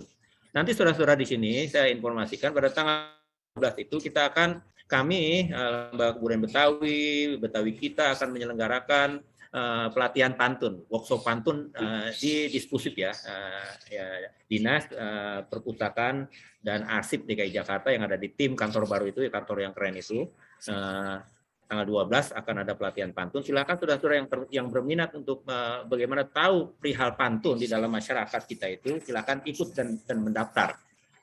Kita akan melatih dengan cara-cara latihan yang lebih efektif gitu ya. Bagaimana kita menulis pantun dan mengenali wujud pantun dan manfaat pantun bagi masyarakat kita. Jadi ini rancak. Kemarin kan kita pantun kita itu mendapatkan warisan budaya dunia dari UNESCO. Nah, di dalam kata lain rancak itu sebetulnya kata lain dari pantun ya. Pantun. Jadi pantun disebut juga rancak dalam masyarakat Betawi. Oleh karena itu disebut juga di dalam tradisi lisan lainnya, di dalam tradisi palang pintu disebut juga nyapun atau sapun, itu berkomunikasi dengan sopan dan santun. Oleh karena itu ekspresinya dalam bentuk pantun. Jadi ini rancak si angkri. Jadi rancak si angkri banyak rancak-rancak ya. Terus ke bawah lagi. Silakan putar ke bawah lagi. Nah, ini bentuk-bentuknya nih. Yang rancak macam-macam ya. Saya mendapatkan judul ini saya berharap ada kawan-kawan yang pergi ke luar negeri, ke negeri Belanda misalnya, bisa mendapatkan rekaman atau buku-buku yang ada di sini. Ada Rancak Simiun, Rancak Nona Bujang, yang ke-1 sampai 4, Rancak orang main kartu, Rancak Encek Akyong mati dibunuh, Rancak Pak Bayrah ditambun, Rancak Si Pitung ke-1 ke-2, Rancak orang bersobat sama komedi bangsawan. Ini kalau sekarang komedi bangsawan itu menjadi apa? Kemudian menjadi lenong ya. Kemudian Rancak orang di Madu, rancak orang Drep Lebu, Rancak Fatimah mati dibunuh, dan seterusnya dan seterusnya. Bahkan ada rancak-rancak yang judul-judulnya saja sudah mencitrakan itu sesuatu yang jahil gitu ya. Jadi kira-kira gitu. Ini bentuk-bentuk. Lalu misalnya Bapak Ibu guru yang ada di ruangan ini atau kawan-kawan sedang pergi ke luar negeri atau ke Belanda, ada pendidikan, saya titipkan ini. Siapa tahu di perpustakaan di luar negeri, terutama di negeri Belanda, ada mendapatkan rancak-rancak ini. Karena saya sudah hampir 25 tahun mencari teksnya ini, tapi tidak mendapat. Ini kan rekaman sebetulnya. Dia direkam di dalam ini dulu diiklanin pada tahun 20-an ini diiklanin ini. Jadi karena itu diiklanin pasti barangnya ada dijual dan bentuk dalam rekaman. Jadi dalam pita kaset, pita Odeon waktu zaman itu. Ya, langsung terus. Ya itu, nah ini jadi iklan ya, dari plat-plat kerama pun merek Odeon dan cap bintang dunia, toko Jinpin & Co, Luayu Jin, Pancoran. Sekarang udah kemarin oleh Bapak Gubernur itu sudah ditetapkan Pancoran Glodok itu sebagai pecinan ya kalau nggak salah. Ya terus silakan. Nah sekarang kita masuk bagaimana Sohibul Hikayat. Ini potret Haji Ahmad Sopyan Jahid yang merupakan anak dari Bapak Jahid. Dan dia maestro Sohibul Hikayat, dia meninggal dunia pada tahun 2007. Pada tahun 2007 dia meninggal, dan mulai saat itu Sohibul Hikayat liar, bentuknya terjadi sangat liar gitu. Artinya semua orang yang dalam bentuk bercerita di panggung menganggap dirinya itu sebagai orang yang Sohibul Hikayat. Padahal kan tidak seperti itu juga, karena ada jenis-jenis lain dari cerita ini. Ada yang disebut dengan gesah, ada yang disebut dengan ngebuleng, ada yang disebut dengan macam-macam hal yang terkait dengan cerita rakyat atau cerita-cerita yang terkait cerita 1001 Malam. Nah itu jadi kelemahan kita kemudian, karena memang beberapa orang yang berusaha ingin meneruskan tradisi Sohibul Hikayat ini masih harus saya sendiri misalnya memang masih belajar, dan kadang-kadang suka mati berdiri kalau diminta melakukan cerita Sohibul Hikayat di depan anak-anak sekolah SD misalnya. Itu kacau betul.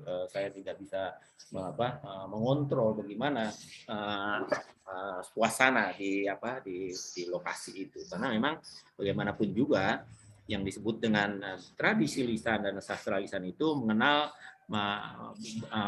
ada misalnya ada teksnya. Saya membawakan misalnya cerita ceritanya Ida Sima. Kemudian ada konteksnya apa? Konteksnya adalah konteksnya orang kawinan, orang sunatan, atau orang sekedar manggil, atau orang sekedar ingin ulang tahun, orang pergi haji, orang segala macam. Itu kadang-kadang begitu. Ada sekedar penelitian, dan ada konteksnya. Konteksnya inilah yang ada yang sekitar, masyarakat sekitar, ada yang dagang, ada yang nonton, ada emak nyari anaknya, ada yang dagang balon. Kalau dalam pentasan Semalam Suntuk itu ada yang jualan telur, ada yang banci jualan rokok, kira-kira gitu kan, dan terus itu namanya konteks. Jadi semua itu disebut ekosistem seni pertunjukan. Jadi seni pertunjukan itu penuh dengan itu semuanya.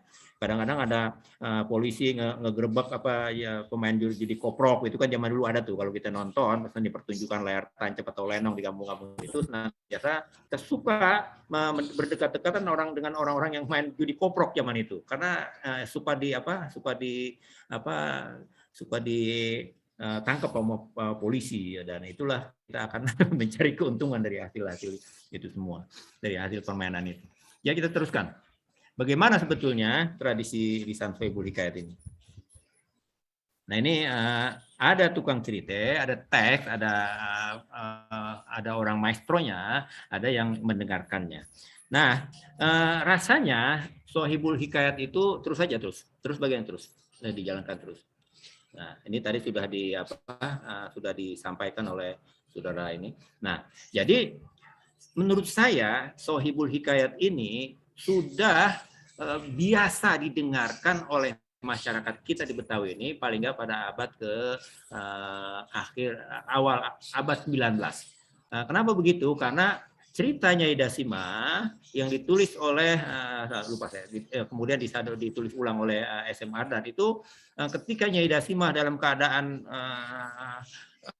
bete, dia hampir frustasi di rumah Kuitang itu karena senantiasa dia dibusukin itu dalam orang-orang Betawi bilang dia dilecehkan, kemudian direndahkan segala macam. Dia merasa frustasi dan suaminya Bang Samiun itu mengajak dia menghilangkan rasa sedihnya dengan nonton Sohibul Hikayat yang ceritanya Amir Hamzah saat itu. Jadi itu dalam cerita Nyai Dasima itu.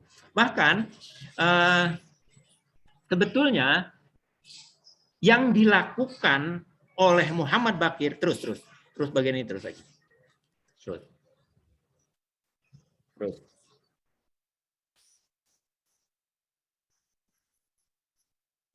Ya, terus bagian ini terus.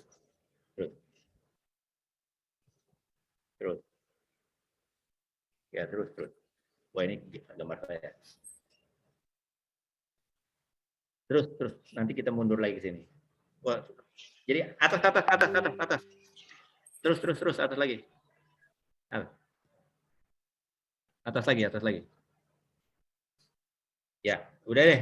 Terus atas lagi. Nah, jadi begini maksud saya. Muhammad Baqir di penghujung, di pertengahan tahun 1800-an itu menulis dan menyalin ulang cerita-cerita hikayat. Dan Muhammad Baqir pada kala itu sudah mendirikan perpustakaan swasta pertama di Batavia saat itu. Dan dia menulis itu menyewakan tulisan-tulisannya, karya-karyanya kepada para peminat. Dan menurut analisis Profesor Dr.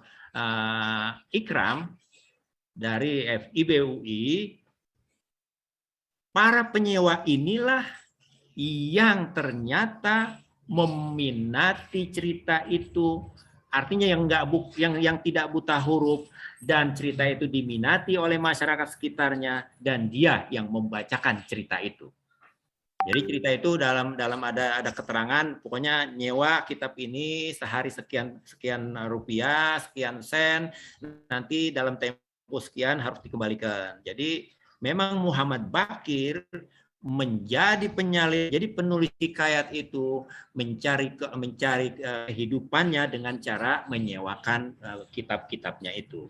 Nah, maka saya berketetapan hati Sohibul Hikayat yang disampaikan dengan cara meminjam buku yang ditulis oleh Muhammad Baqir, dan buku itu misalnya Hikayat Maharaja Garbak Jagat, hikayat Merpati Mas, Merpati Perak, Hikayat Nakhoda Asik, pokoknya banyak, ada sekitar 76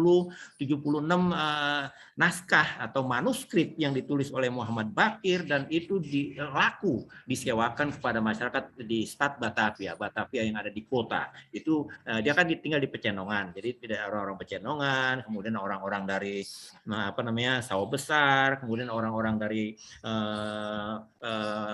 Tangkiwut yang sekarang, kemudian sampai kepada ujung sono kepada Japat dan segala macam, itu meminjam bukunya dan dibacakanlah dia di musola, di langgar-langgar yang orang mendengarkan cerita itu. Maka Haji Ja'far sebetulnya yang tadi sudah disebutkan oleh Fajrian Nurjarsi itu adalah seorang yang memiliki talenta itu dan dia tanpa meminjam, kemudian dia mencari-cari bentuk-bentuk cerita, dia hafalkan cerita-ceritanya dari 1001 malam misalnya, Alful Lailah wal Lailah dan seterusnya, maka dia menjadi orang yang sangat terkenal pada kala 1890-an itu. Kemudian juga di awal abad 20 tentu saja itu kemudian Jaid itu juga berusaha belajar mengenali bagaimana caranya orang bercerita, caranya orang mengenali itu. Jadi menurut Pak Ahmad Sofyan Jaid, sebetulnya Bapak Jaid ini menyalin cerita-cerita yang dia dengarnya, yang dikonsumsi sendiri, tapi dikonsumsi sendiri itu maksudnya yang hanya dia saja yang membacanya berulang-ulang dan itu senantiasa dia ceritakan kepada orang-orang yang menanggapnya. Dibawa ke bekal kubur. Seperti yang tadi disampaikan, misalnya ada Ma'ruf tukang sol sepatu, Hayatin Nufus, Ahmad Muhammad, terus Sahrojat dan macam-macam cerita. Kalau saya hitung lebih daripada 31 macam cerita yang sudah disampaikan oleh Bapak Jaid dalam cerita-cerita di kampung-kampung, dari kampung ke kampung. Jadi kira-kira gitu. Jadi umur daripada si Sohibul Hikayat ini memang sudah cukup tua dan kalau dibandingkan dengan dengan jenis-jenis atau bentuk-bentuk atau genre kesenian-kesenian lain yang bentuknya seni pertunjukan seperti itu, maka saya rasa juga tidak kalah dengan kesenian-kesenian lain. Nah, kita lanjutkan sini, terus ke bawah. Terus, nah ini. Maka itu, ini struktur pertunjukan Sohibul Hikayat masa lalu. Kenapa masa lalu? Karena ternyata saya misalnya di dalam COVID kemarin itu, meskipun saya masih mempelajari bagaimana cara bercerita yang baik menurut kaidah yang disampaikan oleh Pak Ahmad Sofyan Jaid, pada tahun 1902 itu, 2002, saya 1997 saya ikut dalam sarasehan yang dilakukan oleh Dinas Kebudayaan dan Permusiuman saat itu. Kemudian diikut lagi pada tahun 2000, kemudian diikut lagi pada tahun 2002. Dan itu memang disampaikan beginilah. Jadi struktur pertunjukan, ini struktur pertunjukan masa lalu dalam Semalam Suntuk. Kalau sekarang nggak seperti ini. Karena misalnya kemarin oleh anak-anak sekolah saya diminta untuk cerita Sohibul Hikayat, itu dikasih tempo cuma 30 menit. Ada juga yang meminta saya bersohibul hikayat dalam tempo cuman 10 menit. Kemudian juga kemarin beberapa waktu yang lalu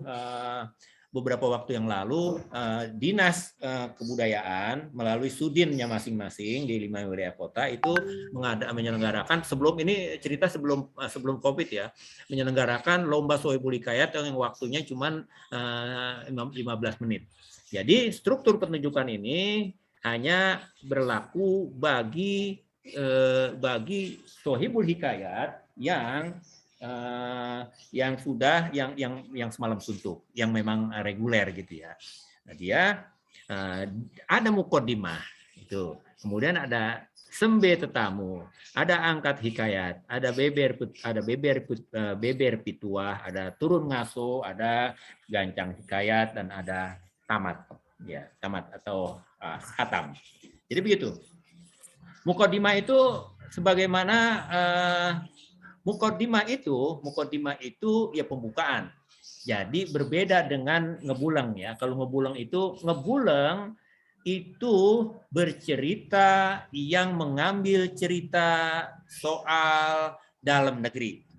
Jadi apa-apa cerita-cerita kerajaan yang ada di Nusantara.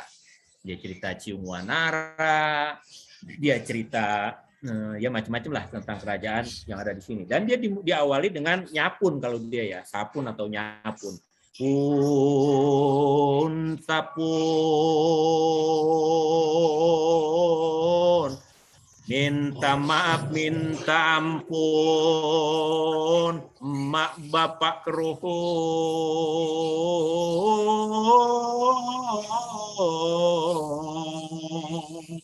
dan itu pembukaan dari ngebuleng ya, karena dia memang bisa menyampaikan cerita-cerita tentang kerajaan-kerajaan di Nusantara. Kalau Sohibul Hikayat itu secara struktur yang saya ikuti dan disampaikan oleh Bapak Ahmad Sofyan Jahid dalam pelatihan-pelatihan itu, maka dia ada mukaddimah. Mukaddimah itu kayak sebetulnya nggak beda dengan orang para kiai berceramah. Misalnya kalau Hakim Aja diminta untuk berceramah tentang bulan Ramadan kemarin, atau kemarin dia juga berceramah tentang berkorban Idul Adha, itu dia ya sama seperti itu. Assalamualaikum warahmatullahi wabarakatuh. Innal hamdalillah nahmaduhu wa nasta'inuhu wa nastaghfiruh wa na'udzu billahi min syururi anfusina wa sayyiati a'malina. May yahdihillahu fala mudhillalah wa may yudlil fala hadiyalah. La in syakartum la azidannakum wa la in kafartum inna 'adzabi lasyadid. Rabbis shrah li sadri wa yassir li amri wahlul 'uqdatam min lisani yafqahu qawli. Saudara-saudara, kita bersyukur kepada Yang Maha Kuasa, Allah Subhanahu wa Ta'ala. Nah, kira-kira begitu. Jadi itu mukadimah seperti itu. Jadi ini senantiasa beginilah menurut Bapak Ahmad Sofyan Jahid dan Bapak Jahid. Karena memang kalau kita mendengarkan kaset-kasetnya, saya memiliki beberapa kaset yang selalu saya dengarkan, ya begitulah bentuk pembukaan atau mukadimah. Kemudian sembah tamu itu memberikan rasa hormat, memberikan apresiasi kepada para pendengar, kepada ada yang hadirin di situ. Soalnya bagaimanapun juga si pendengar inilah yang memberikan rasa nyaman ketika seorang sedang berada di mahjane tempatnya bercerita. Kalau nggak ada tetamu, dia mau ngomong sama siapa? Setan, jin, segala macam itu kan kagak kelihatan.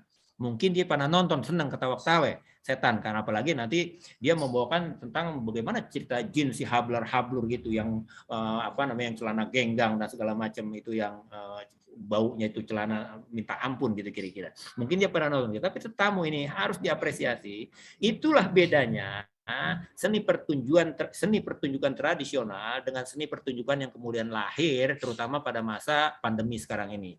Jadi kalau Dinas Kebudayaan sering menyelenggarakan pertunjukan virtual, tapi itu bagi seniman tradisional itu kurang asik karena dia tidak berhadap-hadapan langsung, bermuka-muka dengan penontonnya, dan mereka bisa berasik ria nonton sambil ada interaksi sesama mereka. Kadang-kadang seorang seniman tradisional itu bisa menjadikan para penontonnya itu sebagai properti yang dia gunakan dalam seni pertunjukannya itu. Kadang-kadang ya bisa seperti itu. Itu nikmatnya. Maka seorang tukang cerita sangat memperhatikan posisi tetamu yang menonton. Oleh karena itu sengaja di awal dia sampaikan ucapan terima kasih dengan berbagai pantun, dengan ucapan terima kasih mengutip hadis, dan ucapan terima kasih macam-macam dia sudah sampaikan itu untuk menghormati tetamu dan tentu saja orang yang mengundang dia, terutama orang yang mengundang dia dan tetamunya. Jadi kalau lagi khitanan kita menyampaikan selamat kepada si Ahmad yang lagi disunatin gitu misalnya, kepada babenya, kepada emaknya, kepada bengkongnya kadang-kadang yang zaman dulu itu memotong ujung dari si anak kecil yang disunat itu dan seterusnya. Jadi sembah Tuhan mantu, sembah penghargaan itu kepada itu disampaikan. Karena itu adab dari seorang tukang cerita menyampaikan seperti itu. Barulah diangkat cerita. Saudara hadirin wal hadirat, maka dengan ini saya akan membawakan Sohibul Hikayat yang berjudul Hayatin Nupus. Dan kira begitu. Jadi itulah disebut angkat cerita. Maka cerita saya bawakan. Syahdan, kata yang punya cerita. Pada sebuah negeri Antapuspa, katakanlah seperti itu. Jadi itu. Kemudian dia beber pitua. Beber pitua itu sesudah dia bercerita, dia menyampaikan pitua-pitua. Misalnya bagaimana akhlak seorang anak kepada orang tuanya, akhlak seorang pelajar kepada gurunya, akhlak seorang mantu kepada mertuanya, akhlak seorang murid kepada guru-gurunya. Jadi dia gitu. Nah, dan disampaikan beber pitua itu di dalam cerita, jadi cerita di dalam cerita. Jadi bagaimana, misalnya dalam dia menceritakan satu kerajaan yang punya anak dua. Kemudian di dalam cerita itu dia menceritakan juga ada satu keluarga misalnya nih yang gimana ya punya anak ya, yang punya anak itu paling enak 4 orang atau 3 orang, 4 orang lah kira-kira seperti itu. Ada yang profesor, ada yang pengusaha, ada yang polisi, ahli hukum, ada juga yang ulama. Jadi kita kira-kira. Jadi di samping itu dia menyampaikan pituah-pituah itu. Jadi anak-anak muda yang belum menikah bagaimana harusnya, maka dia kutip dia kutip pantun, dia kutip hadis, dia kutip peribahasa lainnya. Jadi memang dulu pernah dikatakan oleh Bapak Ahmad Sofyan Jaid, untuk menjadi seorang tukang sahibul hikayat, tukang pencerita, itu memang katanya harus hafal Quran, harus hafal hadis. Nah, saya setuju dengan itu, tapi rupanya itu harus hafal Quran sesuai dengan tema atau pokok pembahasan. Kalau dia sedang bercerita tentang seorang anak muda, misalnya kan si Ma'ruf tukang sol sepatu, atau bukan si Ma'ruf sudah, si tukang kacang ini anak muda. Dia bagaimana hikayat ketiban bulan. Jadi anak muda ini belum menikah. Jadi bagaimana seharusnya orang yang sudah mampu harus menikah? Bagaimana orang menghindari ketidakmampuan sebelum menikah itu bagaimana caranya? Jadi disampaikan pituah-pituah seperti itu. Jadi nasihat-nasihat itu. Jadi dalam cerita Sohibul Hikayat di dalamnya tentu saja ada hiburan dan juga ada edukasi dan pituah-pituah dan pituah. Dan kemudian ketika nanti sampai pukul 12:30 atau pukul 1 ada disebut turun ngaso. Jadi ngaso lah dia di situ. Maka kode turun ngaso itu maka dikatakan ya ini angin ya ini. Saudara-saudara hadirin wal hadirat, angin malam udah nusuk-nusuk sampai kepada kita punya tulang.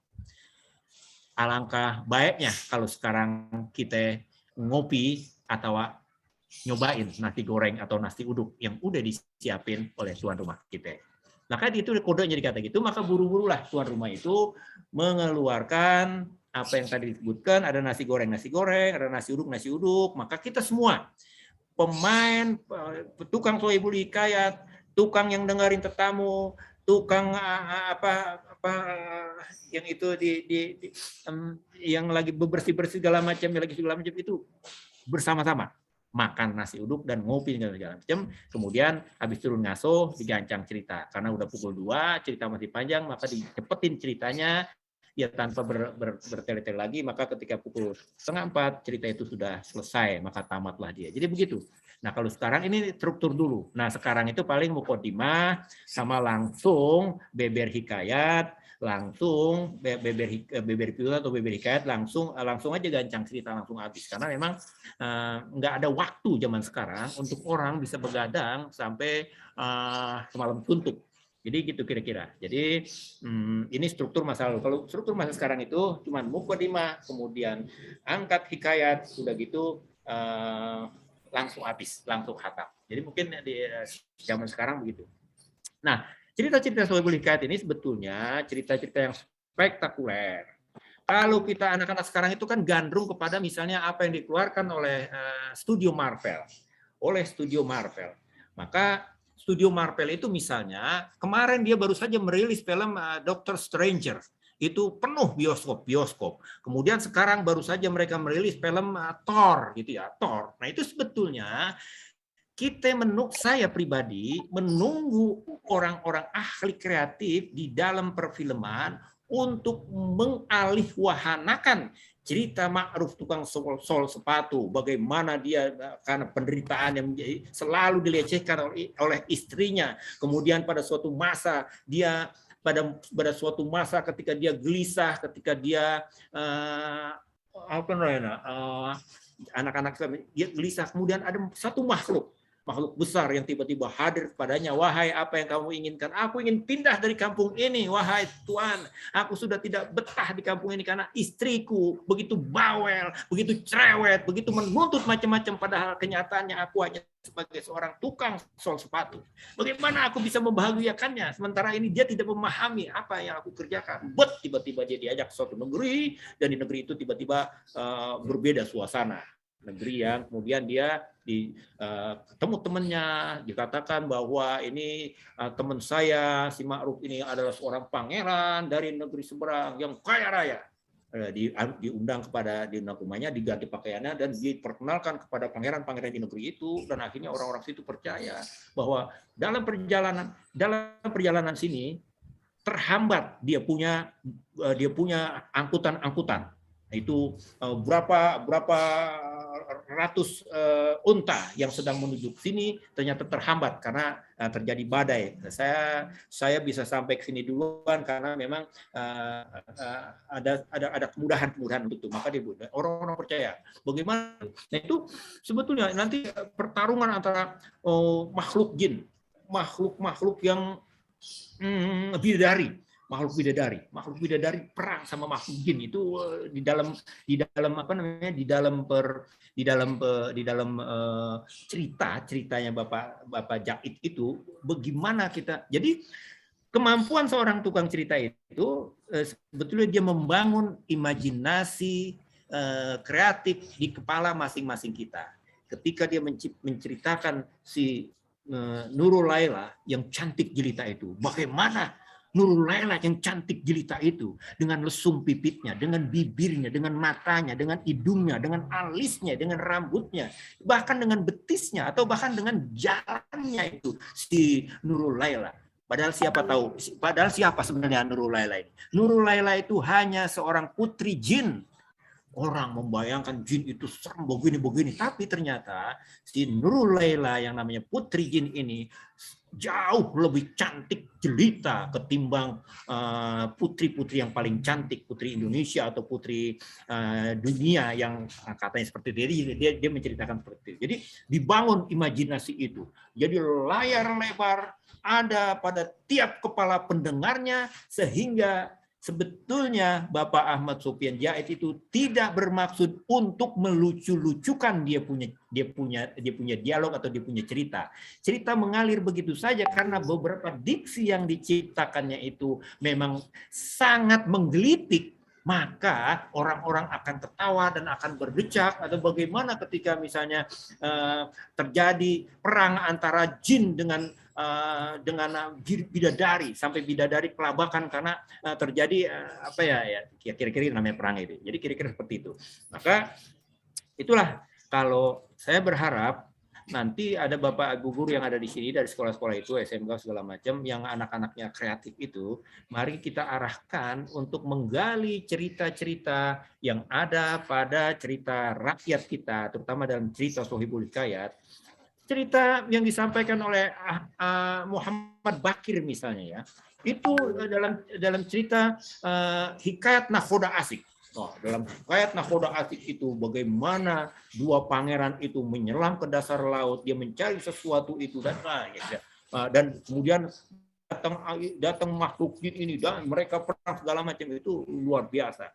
Dan saya rasa Thor dengan Doctor Strange yang sekarang menjadi unggulan dari studio Marvel itu rasanya juga kalau ada teman-teman kita yang punya kelebihan kreativitas seperti itu, saya rasa cerita-cerita kita, cerita-cerita rakyat bukan hanya dari jenis Sohibul Hikayat ini yang 1001 malam itu, yang bagaimana menggambarkan seorang jin yang mengayun anaknya ketika diayun swing begitu jauh dan setahun kemudian baru sampai lagi pada dirinya. Jadi bagaimana kita membayangkan tuh anak itu diayun dia, sayang anakku diayun, jadi setahun itu muter kemana-mana baru sampai lagi di depannya. Jadi kira-kira begitu. Jadi memang, nah cerita-cerita Sohibul Hikayat itu senantiasa dulu itu memang ada diminta pada ritus-ritus. Jadi ritus itu ketika menikah malam mangkat, ketika 7 bulan, ketika kelahiran, ketika sunatan, ketika macam-macam, bahkan ketika kaulan juga ada,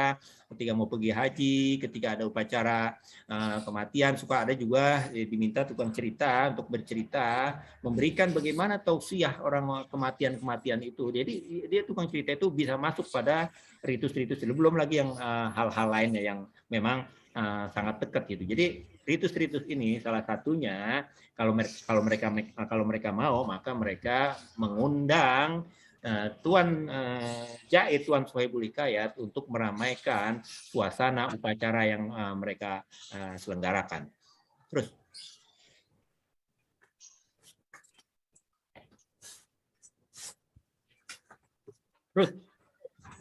Terusin aja di sini. Ya, terus.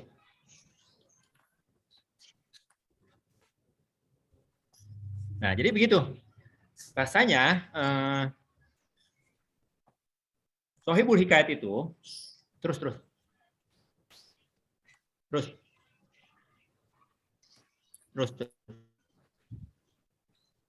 Nah, ini tadi udah ya. Terus, kayaknya udah mau habis terus. Oh ya, habis. Jadi habis saudaraku. Nah, jadi memang sebetulnya cerita hikayat itu sudah dihafal oleh tukang cerita. Awalnya juga dia ditulis. Atau awalnya memang dia cerita. Lalu cerita itu ditulis sebagaimana tadi usulan dari saudara Fajriah Nurdiarsi bahwa cerita-cerita ini harus ditulis. Beberapa sudah ditulis, misalnya Ma'ruf Tukang Sol Sepatu sudah ditulis ulang, Sahrojat sudah ditulis ulang, atau memang cerita-cerita yang disampaikan, yang ditulis ulang oleh Muhammad Bakir itu cukup luar biasa ya. Kalau ada kawan-kawan yang ingin mempelajarinya, apa yang ditulis oleh Muhammad Bakir itu, seperti misalnya yang pendek-pendek itu, misalnya ada Hikayat 1000 Dongeng. Itu ceritanya pendek-pendek dan bisa disampaikan dalam 10 sampai 15 menit sudah selesai gitu kira-kira. Jadi saya berharap saudara-saudara yang ada di sini, mari silahkan hadir atau bergabung ke Lembaga Kebudayaan Betawi. Jadi kalau saudara-saudara bergabung ke Lembaga Kebudayaan Betawi itu, misalnya nanti kita bisa diskusi macam-macam, atau bisa mengklik atau like YouTube Lembaga Kebudayaan Betawi, terutama bagi Bapak Ibu guru yang mengajar muatan lokal di DKI Jakarta ini, mengklik dan like YouTube Lembaga Kebudayaan Betawi, dan di sana ada informasi-informasi, ya tidak juga sempurna informasi-informasi yang ada di situ, tetapi saya berharap ada bahan awal yang bisa dilihat, dan nanti jika ada kekurangan-kekurangan, misalnya apa yang disebut dengan busana pengantin rias bakal. Nah, kita sudah bikin bagaimana juga cara-cara yang lainnya yang terkait dengan siklus dan seni-seni pertunjukan lainnya. Silakan diklik lembaga YouTube Lembaga Kebudayaan Betawi, dan juga bisa dilihat lembaga kebudayaanbetawi.com itu ya, ada lamannya, ada internetnya, lembaga kebudayaanbetawi.com. Jadi begitu dari saya, saudaraku sakti. Sawo muda kulitnya basah, daun miana campurin paya. Kalau ada kata yang salah, mohon kiranya maafin saya. Wallahul muwaffiq ila aqwamit thoriq wal afu minkum. Wassalamualaikum warahmatullahi wabarakatuh. Waalaikumsalam warahmatullahi wabarakatuh. Waalaikumsalam Terima kasih Bang Yahya telah menyampaikan berbagai cerita terkait Sohibul Hikayat. Tadi bersama sudah kita dengarkan bagaimana serba-serbi Sohibul Hikayat ini hidup dan berkembang di masyarakat Betawi.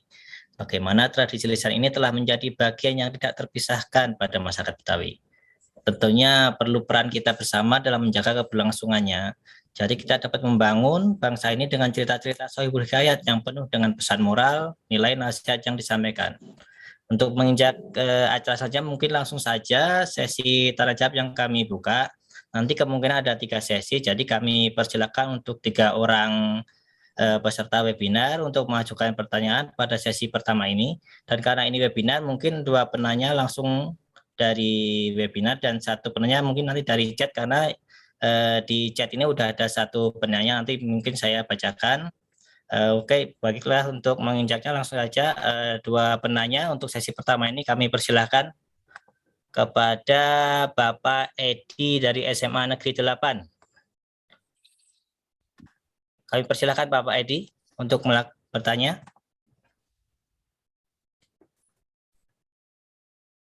Silakan Bapak Edi, di-unmute dulu Bapak Edi.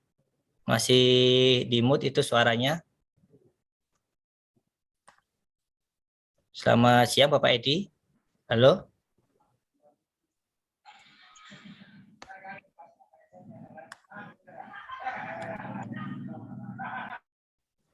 Mungkin saya bacakan yang dari chat dulu Bang Yahya dan Ibu Fajriah.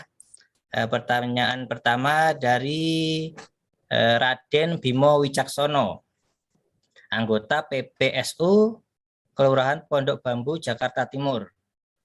Nah, Raden bertanya, kebetulan saya sedang mencoba menyusun naskah tentang sejarah dan kisah daerah Pondok Bambu Jakarta Timur. Terkait sumber sejarah lisan, saya ingin bertanya. Pertama, ketika sedang menggali informasi dari seorang pelaku sejarah tetapi ternyata telah meninggal dunia, namun memiliki anak keturunan yang juga mengetahui informasi sejarah lisan tersebut, apakah dapat dikategorikan sumber sejarah lisan yang valid? Yang kedua, dalam tradisi lisan, apakah dimungkinkan menggali keterangan dari sumber sekunder? Dalam hal ini, di luar pelaku sejarah, misalnya tokoh masyarakat setempat yang kebetulan kedekatan tempat tinggal dengan pelaku sejarah. Ya, karena penanya kedua Bapak Edi tidak memberikan respon, untuk berarti saya alihkan ke Bapak Wasis Andri Wibisono. Silakan Bapak Wasis untuk mengajukan pertanyaan. Ya, terima kasih, waktunya sudah bisa terdengar suara ya.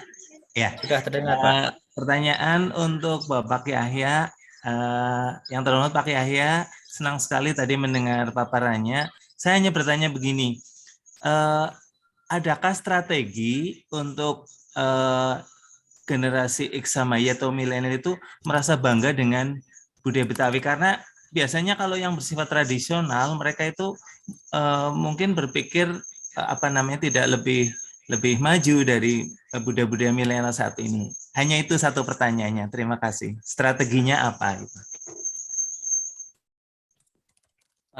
Wasis izin, tadi saya terputus. Oh ya. Iya. Diulangi lagi. Pak? Boleh disampaikan namanya, Pak? Ya. Pertanyaannya, strategi apakah yang bisa dilakukan agar generasi muda itu bangga terhadap budaya Betawi, khususnya Sohibul Hikayat ini? Itu saja pertanyaannya. Terima kasih Pak Wasis atas pertanyaannya. Untuk pertanyaan yang ketiga kepada Ibu Yasmin, kami persilakan. Pak Sakti, maaf, tadi saya belum karena suaranya terputus. Oh, Bapak Edi tadi ya? Ya. Oh, silakan Bapak Edi. Untuk Ibu Yasmin nanti mungkin bisa masuk ke sesi selanjutnya, Ibu. Untuk Bapak Edi silakan, Pak. Baik, terima kasih. Mohon maaf. Assalamualaikum warahmatullahi wabarakatuh. Saya izin bertanya untuk narasumber, Pak Haji, Bang Haji. Kalau kita lihat di wilayah lain, di daerah-daerah lain itu, kalau di Jawa Tengah misalnya ada muatan lokal yang langsung masuk ke kurikulum ya. Di Jawa Tengah ada bahasa dan sastra Jawa. Kebetulan juga saya tinggal di Cibitung, di Tambun, Bekasi juga ada muatan.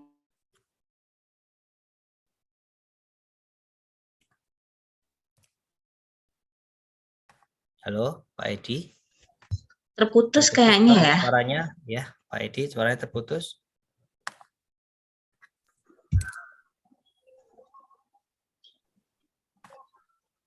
Kebudayaan. Mungkin Pak Edi kirim pertanyaannya di chat, bisa kali ya? Betul.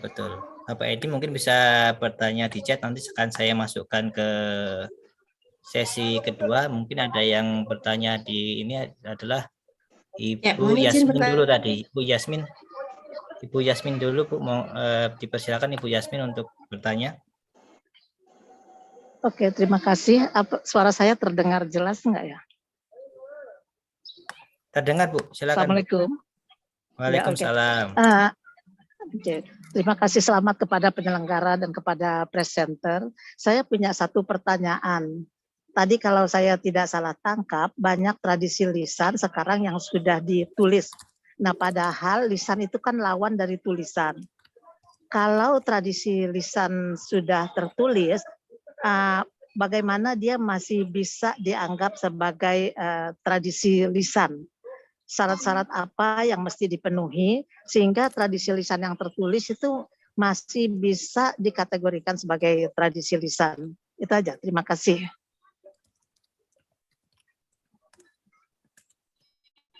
Oke, terima kasih Bu Yasmin.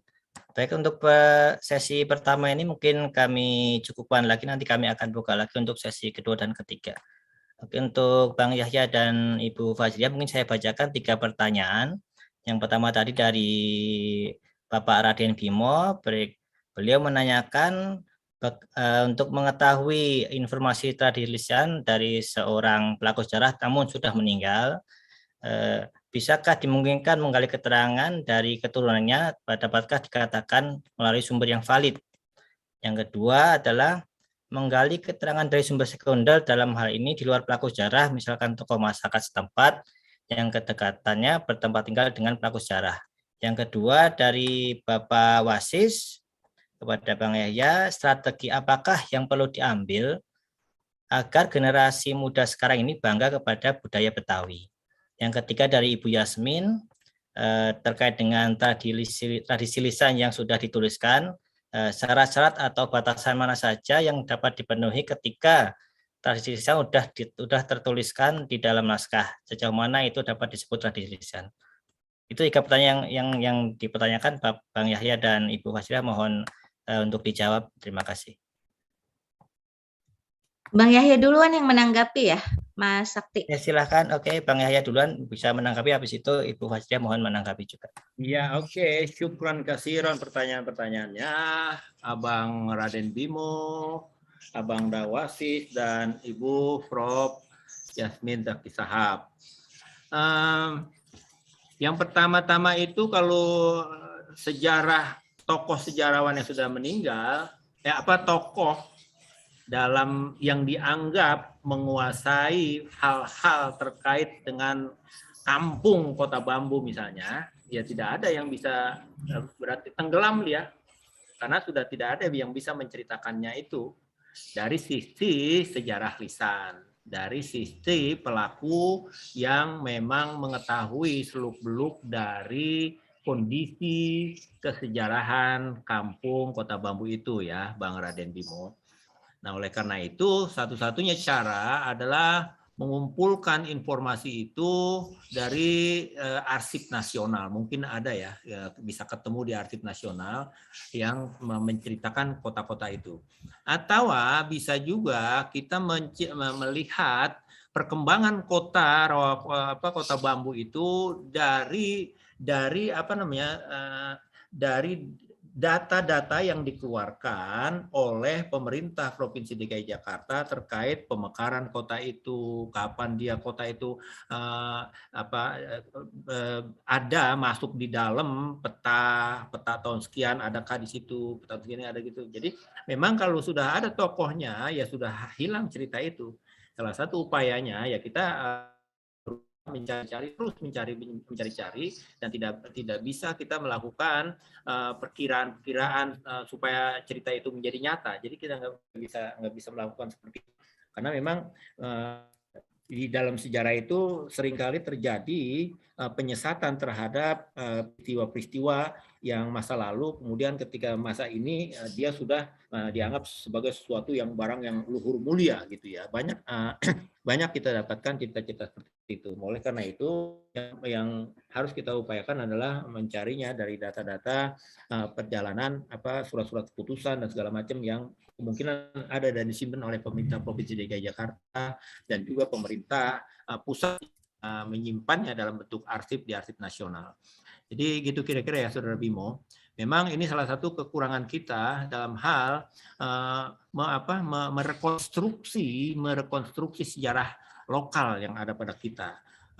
Karena memang kota ini kan ya kemajuannya sehingga terjadi mutilasi di sana sini yang dulu kita tahu itu kampung Betawi, tempat kita misalnya miara kebo, tempatnya tiba-tiba dia sudah menjadi menjadi mall, menjadi fasilitas umum, menjadi infrastruktur mewah yang nggak bisa kita kenali lagi wajah-wajah aslinya. Jadi terjadi mutilasi dari zaman dulu sampai sekarang itu dan sehingga kita tidak bisa lagi mendapatkannya. Ya, kita berharap saja ada orang-orang yang bersedia memberikan keterangan perihal bagaimana kota engkau ini wahai Abang Dar, Raden Bimo, tentang perkembangan Kota Bambu. Ya kira-kira seperti itu ya. Dan Abang Dawasi. Bang Yahya suaranya. Kecil. Putus Sakti?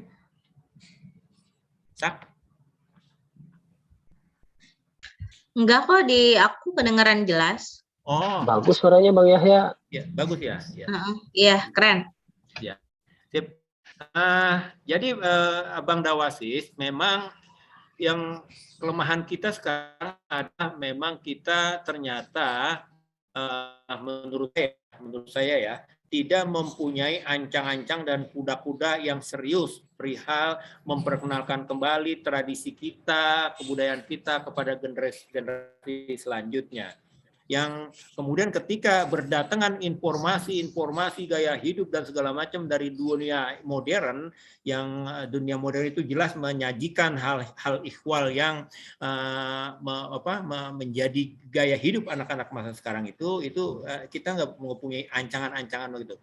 Ketika kita sadar bahwa ternyata kita penting mempunyai ancang-ancang, mempunyai kuda-kuda, mempunyai itu sebagian besar dari yang kita punya itu memang sudah hilang. Nah, saya berharap apa yang sudah diupayakan oleh pemerintah Kota Jakarta dengan adanya perda, dengan membangun fasilitas-fasilitas, Taman Ismail Marzuki itu akan menjanjikan hal yang sangat luar biasa ya Bang Wasis ya, karena dari tampilan yang sekarang itu, kita bisa berharap bahwa di situ akan muncul pemahaman baru terhadap seni kita, seni tradisi khususnya yang coba dikembangkan dan diperkenalkan di situ. Memang strateginya sih kalau menurut saya kita tidak bisa berngempet gitu ya, tidak bisa menyantelkan diri hanya kepada bagaimana pewarisan itu, transmisi itu dilakukan secara alamiah. Dulu kan misalnya saya sebagai anak diajar cara main rebana begini nih, pukulan 1, pukulan 2, pukulan 3 dan seterusnya seperti itu. Dan cara membaca selawatnya bagaimana atau membaca selawat dusturnya bagaimana. Nah, itu kamu tiruin suara saya dengan cara ada granatnya segala macam. Jadi Allahumma shalli wa sallim, Allahumma shalli wa sallim wa zid wa an'im wa tafaddal wa barik. Jadi kira-kira itu diajarkan, lu ikutin. Nah, tapi ternyata sekarang itu metodologi yang disampaikan secara alamiah seperti itu memang sudah enggak efektif. Oleh karena itu pemerintah kita dengan dinas pendidikan, dinas kebudayaan itu sudah menyiapkan piranti untuk itu. Jadi kalau di dalam dinas tadi mungkin pertanyaan Pak Edi itu tentang mulok ya, memang pemerintah Provinsi DKI Jakarta sedang berupaya melakukan perbaikan dalam konten mulok yang ada ya, karena kan KIKD yang ada itu memang kurang begitu sempurna. Jadi bagaimana kita kepengen adanya satu, kalau di sekolahan itu ada pewarisan yang betul-betul secara ilmiah. Kalau dia belajar rebana ketimpring, maka pukulan 1, rebana 1, rebana 2, rebana 3, atau rebana biang, bagaimana mukul rebana biangnya, bagaimana mukul rebana gendungnya, koteknya itu ada teknik-teknik tersendiri, atau bagaimana menggesek tehian atau rebab itu ada teknik-teknik sendiri. Jadi saya pikir nanti kawan-kawan dari lembaga-lembaga pendidikan tinggi yang meminati pada ini akan meminati pada kesenian itu atau pada keseni-seni pertunjukan lainnya atau segala macam, melakukan percobaan untuk mengilmiahkan semuanya ini, sehingga dengan demikian bagaimana orang memukul gendang, bagaimana orang membawakan lagu yang sedih, bagaimana orang membawakan lagu-lagu versi, lagu-lagu dalam itu bisa dengan mudah mereka pelajari di sekolahan. Jadi itu salah satu caranya ya. Dan memang media sosial yang ada sekarang ini itu sebetulnya sangat membantu ya bagi kita memperkenalkan kekayaan kita kepada generasi muda di kemudian hari. Jadi kita mengenalkan sosialisasi kesenian kita itu kepada dibantu oleh media sosial yang sekarang sudah begitu mudah kita ada di hadapan kita, bisa kita manfaatkan, Bang Wasis. Mungkin Bang Wasis sudah mengeluarkan beberapa karya yang diperuntukkan untuk anak-anak muda kita. Dan itu sangat penting, dan bagaimana itu pokoknya kalau saya sih tetap optimis bahwa kita tidak boleh putus asa untuk terus memberikan rasa cinta kita kepada generasi muda dengan cara kita masing-masing. Jadi kalau saya mencintai itu, saya sampaikan bahwa saya perkenalkan kepada ini, bahwa setelah kamu kenal, kamu akan mencoba apa yang sudah kamu kenal itu. Setelah kamu mencoba kenal, kamu mencoba mencintainya. Ketika engkau sudah mencintainya, maka engkau akan membawa rasa cinta itu kemanapun engkau pergi sampai akhir hayat engkau. Jadi rasa cinta itulah yang kemudian yang harus dicari bentuk cinta itu kepada anak-anak muda kita itu. Apakah bentuknya bagaimana sekarang itu? Jadi memang beberapa orang sudah datang kepada kita untuk mengelola TikTok, mengelola ini dalam hal memperkenalkan ini kepada generasi muda yang sangat cair sifatnya, yang sangat kekinian, yang sangat memiliki keterkaitan. Kalau dia melihat TikTok dia itu, maka dia akan merasa ini saya. Ya kalau dia melihat itu tayangan-tayangan YouTube itu, ini saya, maka ada batin yang dibina, jadi ada kesamaan batin yang dibina. Jadi Bang Wasis, saya berharap engkau mengeluarkan itu dan kepada generasi muda engkau tujukan itu bagaimana hasil-hasil karya engkau itu. Pokoknya thank you lah kepada Bang Wasis kalau engkau yang kami harapkan bagaimana bisa mengelola itu sehingga anak-anak itu bersinar dengan karakter-karakter yang mereka miliki sesuai dengan jati diri mereka dan etnisitas mereka. Saya masih tetap berkeyakinan bahwa melalui kesenian, melalui kebudayaan ini, kita masih tetap bisa menjadi bangsa, menjadi kota yang mulia di kemudian hari kalau kita memang identitas kita itu tetap kita miliki dan kita sebarkan, kita menguar rasa itu. Jadi rasa-rasa sekarang ini kan ada rasa panas, ada rasa terlalu adem, ada rasa terlalu bagaimana gitu, sehingga kita itu ya Bang Wasis ya. Jadi saya berharap Abang Wasis bisa membantu ini semua, apalagi Abang karya-karya sudah mantap gitu ya. Thank you. Profesor, saya sih ini profesor ya. Nah, profesor udah tahu terima kasih. Jadi yang diabadikan dalam bentuk tulisan itu yang dilakukan oleh Muhammad Bakir itu adalah upaya untuk mengabadikan dia menjadi abadi. Nah, sementara itu kalau dalam tradisi lisan itu kan memang dia disampaikan secara lisan dan dari satu pertunjukan ke pertunjukan lain itu senantiasa nuansanya berbeda-beda. Kalau saya membawakan hikayat Nurul Laila Putri Jin pada perkawinan anak Haji Soleh di Kampung Dukuh, kemudian saya bawakan itu cerita yang sama pada upacara malam mangkat putrinya Bang Uyung di Kampung Mampang, itu tentu ada perbedaan. Karena konteksnya dan konteks tempat dan waktu itu yang membuat cerita lisan itu berbeda dari satu tempat ke tempat lainnya. Jadi upaya-upaya yang dilakukan oleh kawan-kawan, misalnya menuliskan kembali bagaimana jampe-jampe, bagaimana upacara sedekah bumi, bagaimana upacara segala macam itu adalah upaya yang menurut saya untuk mengabadikan proses perjalanan peradaban suatu kaum. Jadi begitu kalau saya sih Prof. Mohon kiranya nanti Profesor bisa juga memberikan arahan perihal ini karena ini penting ketika Pak Maestro Lenong meninggal dunia kemarin, itu Pak Jali Jalut, maka kemampuan yang hebat dalam mengekspresikan cerita pitung, karena dia sering membawakan cerita pitung pada masa lalunya itu. Orang terbengong-bengong melihat dia kalau dia membawakan cerita pitung dengan main pukulannya yang begitu luar biasa, dengan pantunnya, dengan suaranya yang luar biasa. Itu yang tidak bisa tergantikan di waktu. Itulah kelebihan dari seni pertunjukan yang dipertunjukkan secara lisan dengan seni kelisanan yang sudah dialihwahanakan menjadi barang cetakan gitu ya, Ibu Yasmin. Jadi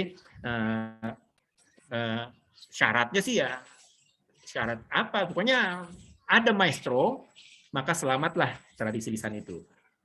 Dicetak belum tentu juga dia diekspresikan sama dengan seni pertunjukan itu. Jadi kira-kira begitu Bang Bu Prof yang terhormat ya. Nah, mohon maklum begitu jawaban dari saya. Thank you, Sakti. Ini kayak Sakti menghilang ya. Tadi dia freeze. Tadi dia freeze terus kayaknya ya, hilang. Jadi silakan aja Po ya melanjutkan kalau ada yang ingin dijawab. Silakan ya. Iya. Mungkin sedikit menambahkan aja ya. Tadi pertanyaan pertama kan apakah kalau tidak ada maestronya gitu ya, apakah anaknya itu bisa menjadi narasumber gitu? Ya sebenarnya bisa, tapi ya tidak akan mendapatkan informasi yang selengkap dari aslinya. Itu kan sering kita temui, misalnya ketika kita bicara mengenai tokoh Haji Darip ya, waktu itu kan Haji Daripnya sudah tiada. Kemudian pada saat dia masih hidup, kebetulan Haji Daripnya tidak mau banyak diwawancarai oleh wartawan, sehingga kita tidak dapat banyak mendapatkan informasi. Tapi terakhir sebelum wafat ada satu wartawan yang berhasil dan anaknya kemudian banyak mengisahkan. Ini bisa menjadi salah satu sumber informasi walaupun mungkin tidak komplit, tapi saya tidak yakin kalau misalnya orang-orang sekitar apakah itu dapat menjadi narasumber, karena memang keterkaitan dia dengan informasi yang hendak digali itu kan kita harus tahu seperti apa. Kalau misalnya dalam dunia jurnalistik itu juga kan ada jenis-jenis narasumber ya, ada narasumber lapis 1, lapis 2, lapis 3 gitu. Kalau misalnya kita mencari informasi, masa kita wawancara tukang asongan yang ada di depan rumah si narasumber, itu kan keterkaitannya sangat jauh gitu. Jadi harus dipilih-pilih juga, dan informasi yang disampaikan itu kemudian nanti juga harus dipilih-pilih, kan tidak semuanya mungkin sahih ya atau cocok dengan data kita. Jadi harus disaring apakah ini bisa dimasukkan sebagai data yang valid atau bukan. Nah, itu seperti itu. Kemudian soal apa tadi, bagaimana cara menciptakan generasi yang suka dengan tradisi lisan, ini memang PR kita semua gitu. Jadi kalau saya sih sekarang senangnya gini, Pak Wasis, kan kemarin tuh ulang tahun Jakarta ya, ada dokumenter yang dilakukan oleh Eka Gustiwana. Nah itu kan Bang Yahya juga jadi cameo tuh di situ, dan Sanggar Pergasari. Itu saya tuh ngeliatnya seneng banget gitu kan, karena itu dikemasnya secara modern, yang sehingga orang-orang tuh akan tahu, oh ternyata kebudayaan Betawi ini begini nih, kaya banget nih, asik banget gitu. Jadi kalau bisa kita mendekati dengan cara yang anak muda suka gitu kan. Jadi anak muda itu sukanya video, ya udah kita bikinlah dokumenter-dokumenter yang asik. Dan kalau misalnya kita harus guide influencer, sekarang ini kan orang udah pakai KOL ya, istilahnya Key Opinion Leader. Jadi opini orang tuh dibentuk dari influencer-influencer yang ada di media sosial. Ya udah, kalau kita harus pakai influencer sekarang nggak apa-apa. Kenapa? Karena untuk menarik perhatian dulu. Kalau udah tertarik, satu-satu kita deketin kan, itu akan lebih mudah. Dan yang sebenarnya menurut saya juga paling efektif ya di sekolah, pendidikan melalui sekolah gitu. Jadi kalau bisa nih misalnya pencaksilat, Saibul Hikayat, kemudian Lenong, itu masuk ke dalam pendidikan dan pengajaran di sekolah. Tadi udah disinggung sama Bang Yahya tentang mulok ya, muatan lokal, memang sedang dibenahi. Kemudian tadi pertanyaannya Pak siapa tadi ya, yang dari SMA 8 itu Pak Henry ya, atau nah itu kan kenapa misalnya nggak ada bahasa Betawi gitu dalam pendidikan di sekolah-sekolah, sementara di Jawa Tengah, mungkin di Jawa Barat itu sudah ada pendidikan bahasa daerah. Ini kan memang PR. Mungkin masalahnya adalah seberapa persen bahasa Betawi itu digunakan oleh penduduk Jakarta. Makanya kebijakan untuk memasukkan ke dalam kurikulum itu masih maju mundur. Nah sekarang ada kebijakan yang lain yang juga digagas oleh Kemendikbud, yaitu berbasis komunitas. Karena kan bahasa daerah ini beda-beda. Walaupun kita sama-sama ngomongin bahasa Betawi, tapi bahasa Betawi yang ada di Petukangan, bahasa Betawi yang ada di Pasar Minggu, bahasa Betawi yang ada di Condet, yang ada di tempat Bang Yahya, itu beda-beda istilahnya, kosakatanya, dialeknya, pasti ada perbedaan-perbedaan antara satu sama lain. Nah, gimana kenapa kita nggak pakai berbasis komunitas dulu nih? Komunitas ini mengajarkan bahasa daerah yang dipakai di wilayahnya. Komunitas ini yang dipakai di wilayahnya. Nah, itu nanti sesuai kebutuhan, makin lama makin besar. Pertanyaan ketiga saya nggak menanggapi karena saya kira Bang Yahya sudah cukup bagus, cukup lugas menjelaskan. segitu aja. Mungkin nanti untuk sesi 2, sesi 3 bisa dilanjutkan karena waktu juga terbatas. Terima kasih. Terima kasih Bu Fajriah atas tanggapannya dari 3 penanya. Oke, baiklah, berarti sudah dapat jawabannya kepada Mas Raden, Bimo, Pak Wasis, dan Bu Yasmin. Jadi nanti jawabannya adalah kalau misalkan pelaku yang sudah meninggal mungkin bisa tetap dapat informasi tapi tidak lengkap. Kepada Bapak Wasis, tidak boleh putus asa dalam melestarikan budaya Betawi dengan cara masing-masing mengenal lalu mencintainya. Kepada Ibu Yasmin, saya tetap ada maestronya yang selalu bisa untuk menuturkan atau meneruskan ilmunya ke generasi selanjutnya. Oke, selanjutnya sesi kedua saya buka. Sudah ada Ibu Sri N. Presti dari SMA Negeri 8, Ayu Diapala, Asri, dan Bapak Rafki, ya, 3 penanya berikut. Kami persilahkan untuk Ibu Sri dahulu untuk bertanya. Ya, silakan, terima Bu. kasih Bapak atas kesempatannya. Assalamualaikum warahmatullahi wabarakatuh. Waalaikumsalam. Sebelumnya saya ucapkan terima kasih kepada Bapak Ibu narasumber yang telah memberikan beberapa materi pencerahan yang sangat bagus untuk literatur dari pembelajaran kami di sekolah, khususnya untuk mungkin ada kaitannya dengan kurikulum Merdeka. Baik, izin bertanya, yang kami sampaikan di sini adalah untuk pembelajaran yang berhubungan dengan muatan lokal, itu berhubungan sekarang ini kan juga dengan adanya penerapan kurikulum Merdeka, itu juga berhubungan dengan proyek. Nah, kebetulan kami juga koordinator proyek, kami mohon pencerahannya seperti apa, hubungannya bagaimana, apakah di dalam untuk Sohibul Hikayat ini bisa masuk dalam kategori proyek dalam kurikulum Merdeka, mungkin bisa seperti apa bentuknya, kaitannya bagaimana, konsepnya juga seperti apa, kami mohon pencerahannya. Demikian pertanyaan dari saya. Terima kasih atas pencerahannya. Wassalamualaikum warahmatullahi wabarakatuh. Waalaikumsalam. Terima kasih Bu Sri. Yang kedua Ibu Ayu Diapala, silakan bertanya. Baik, terima kasih. Assalamualaikum warahmatullahi wabarakatuh. Selamat pagi untuk Bapak Yahya, Ibu Fajriah. Terima kasih tadi cukup menarik mengenai penjelasannya. Mungkin ada sedikit, mungkin karena saya di sini kan kebanyakan ada juga dari akademisi, cuma mungkin saya dari pelaku seni. Saya ingin ada yang satu yang bikin saya tertarik itu gini. Kan kalau tadi kita bahas mengenai Sohibul Hikayat ini kan berhubungan dengan sastra dan juga bahasa gitu. Apalagi tadi Bu Fajriah sudah menjelaskan bahwa di Jakarta sendiri pun yang menggunakan bahasa Betawi itu presentasinya masih cukup kecil sehingga masih maju mundur untuk dijadikan muatan lokal di sekolah.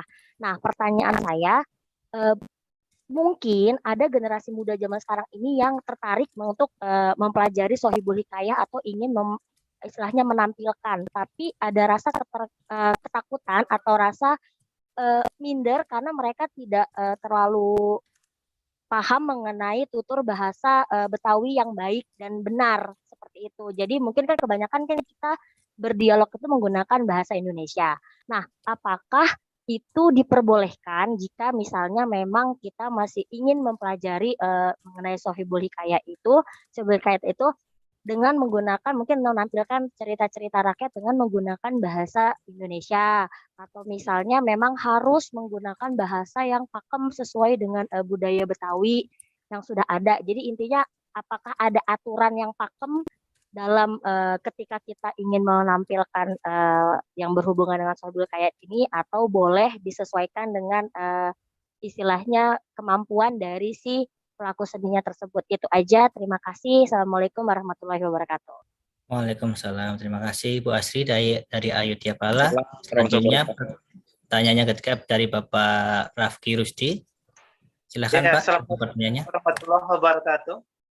Waalaikumsalam warahmatullahi wabarakatuh. Terima kasih kepada moderator atas kesempatan bertanyanya. Terima kasih kepada pemateri sudah menyampaikan untuk pembahasan webinar kita hari ini, ya, salah satunya visi lisan gitu ya, di mana waktu budaya dari zaman prasejarah sampai hari ini itu salah satu salah satu pengenalannya kepada generasi-generasi selanjutnya itu salah satunya melalui tradisi lisan gitu. Artinya apa? Itu dari tradisi, dari penyampaian dari satu orang ke orang lain, dari satu kelompok ke kelompok yang lain. Nah, kalau di dalam kehidupan hari ini itu di abad 21 gitu, kan banyak nih generasi muda kita hari ini yang berbahasa yang tidak semestinya gitu. Kadang ada bahasa yang tidak sopan dan mereka itu anggap populer gitu, mereka anggap viral bahasa tersebut gitu. Nah, bagaimana dari kalangan dari budayawan Betawi atau dari ibaratnya dari lembaga budaya dari Betawi itu sendiri menyikapi hal tersebut, sedangkan itu dapat ibaratnya menghambat gitu ya perkembangan dari budaya dari bahasa Betawi itu sendiri, karena logat dari orang Betawi salah satu saya lihat itu dari berbagai bahasa di Indonesia itu salah satu yang terunik gitu. Ketika orang Betawi bicara itu sangat mudah diidentifikasi atau mudah diingat gitu.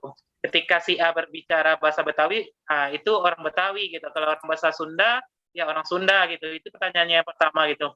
Bagaimana tanggapan dari budayawan Betawi dengan kebiasaan anak-anak muda hari ini yang cenderung bangga gitu dengan bahasa viral, padahal bahasa itu tidak sopan gitu.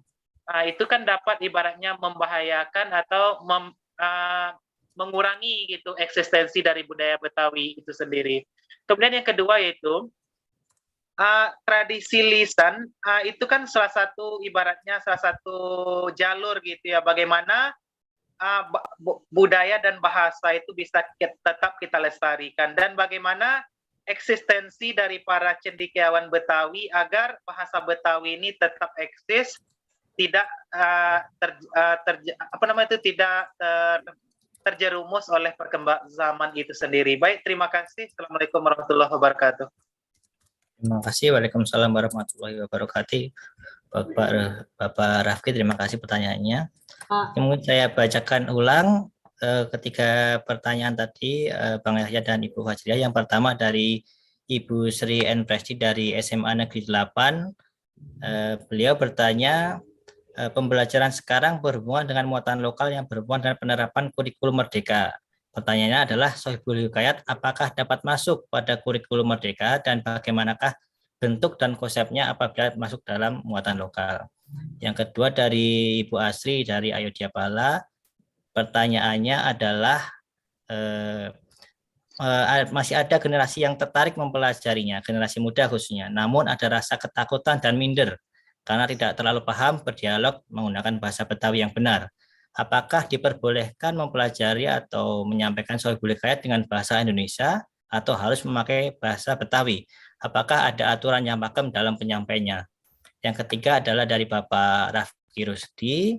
Beliau bertanya, sekarang generasi muda banyak memakai bahasa yang bukan bahasa kita atau bahasa viral, bahkan tidak sopan. Bagaimana dari kalangan budayawan Betawi atau dari lembaga kebudayaan Betawi menyikapi hal tersebut, karena itu dapat menghambat kebudayaan Betawi itu sendiri. Terima kasih. Untuk pembicara Bapak Yahya dan Ibu Fajriah, kami persilahkan mungkin untuk Bang Yahya dulu, nanti mungkin Ibu Fajriah menambahkan. Terima kasih. Silakan untuk Bang Yahya. Ya. Syukron Bang Sakti. Ya, terima Bang. kasih Ibu Sri Presti. Justru akan lebih mudah dengan program belajar merdeka gitu ya, belajar merdeka. Betul. Ya, merdeka belajar. Merdeka belajar. Merdeka belajar ini justru akan dengan kebudayaan Betawi ini justru akan lebih cair, lebih mudah, lebih gampang. Jadi kalau ibu mau menerapkan kepada anak-anak itu dalam hal merdeka belajar merdeka itu untuk Sohibul Hikayat, bisa ibu sundut dia, ibu setrum dia dengan cara itu bahasa-bahasa itu ya, bahasa-bahasa apa namanya, bahasa-bahasa yang untuk apa memberikan apa nilai kejut aja. Ibu motivasi dia di dalam hal kreativitinya. Jadi dia bisa membuat komik dari Sohibul Hikayat, dia bisa membuat cerita lakon diturunkan dalam lakon lenong, diturunkan dalam cerita olah digital lainnya. Jadi banyak hal-hal yang bisa Ibu kerjakan bersama anak-anak itu sehingga nilai-nilai yang ada pada cerita Sohibul Hikayat. Jadi kan di dalam Sohibul Hikayat itu pasti kan salah satunya adalah ada pendidikan, ada informasi bagaimana anak-anak itu cium tangan kepada bu gurunya, bagaimana dia menghormati teman-teman yang sakit, bagaimana harus menjaga kebersihan di kelas, bagaimana harus tidak membuang sampah, bagaimana harus membuang sampah pada tempatnya, bagaimana tahu sesuatu secara benar gitu. Jadi memang kita kepengen itu di dalam konsep Merdeka Belajar itu seperti begini. Jadi belajar, ngajar girang, belajar riang. Jadi begitu. Jadi nggak ada beban yang menindih-nindih anak-anak itu. Jadi kita kepengen bahwa kalau nanti dia mengenali Sohibul Hikayat, dia akan tahu dibawa dia kepada girang, kepada riang. Jadi ibu juga girang sebagai ibu gurunya yang dihormatin oleh anak murid ibu, dan si murid pun akan girang menerima pelajaran itu karena disampaikan dengan cara riang, dengan cara girang, dengan tiada beban. Jadi nggak ada beban, wah PR begini, ini, wow ini susah, ini. Jadi nggak ada cerita lagi kalau menurut saya dalam dunia belajar, mengajar, belajar bebas merdeka belajar itu. Jadi kita betul-betul mengelola anak-anak itu sedemikian rupa sehingga timbul dunia entertainnya, dunia kreativitasnya, sehingga dari bentuk-bentuk tradisi lisan Betawi, entahkah itu ondel-ondel, entahkah itu yang lain yang bisa dia ciptakan menjadi bentuk-bentuk kreativitas yang menghasilkan penghasilan buat dia. Jadi dunia kreatif yang udah ibu sundut dia di dalam kelas itu akan menghasilkan nilai ekonomik di luarnya. Jadi dia bisa membuat t-shirt, bisa gantungan kunci, bisa bikin ini, bisa bikin taplak meja bermotif ini, bermotif cerita-cerita Sohibul Hikayat dan seterusnya. Jadi saya rasa semakin kita belajar merdeka, semakin kita terbuka perspektif kita tentang ilmu pengetahuan yang harus diserahkan, yang harus diserap dan harus diaplikasikan oleh anak-anak murid kita itu. Jadi semakin merdekalah kita bentuk-bentuknya. Jadi tidak dalam bentuk klasikal seperti masa lalu gitu kira-kira. Jadi dunia kreativitas itu kita setrum kepada anak-anak itu sehingga mereka nantinya akan berbahagia ketika berada di luar sekolah. Jadi gitu ya, Ibu Presti. Adinda Asri dari Ayodhya-Pala, silahkan, pakailah. Jadi saya anjurkan, Dinas Kebudayaan itu telah menerbitkan buku sastra Betawi. Di dalam buku sastra Betawi itu ada cerita-cerita yang ditransliterasi dari cerita-cerita hikayat Muhammad Bakir. Nah, salah satu yang itu ditransliterasi dalam bahasa Indonesia semuanya, dan itu akan bagus Ibu sampaikan kepada kita bawakan ya Asri ya, kepada dibawakan aja itu menjadi soal. Nah, yang penting memang kelemahan dari kita di sini kan memang sesuai dengan tadi si Rafki tanyakan itu, memang saya dengan kawan-kawan di Lembaga Kebudayaan Betawi itu sudah mengusulkan dari dulu itu agar di Jakarta pun, di Provinsi DKI Jakarta pun ada balai bahasa. Kita tahu di semua provinsi itu ada balai bahasa. Bagaimana balai bahasa itu menghidupkan, merevitalisasi, mempertahankan, melakukan penelitian, penggalian yang ada di tanah Betawi ini, yang menjadi kekayaan.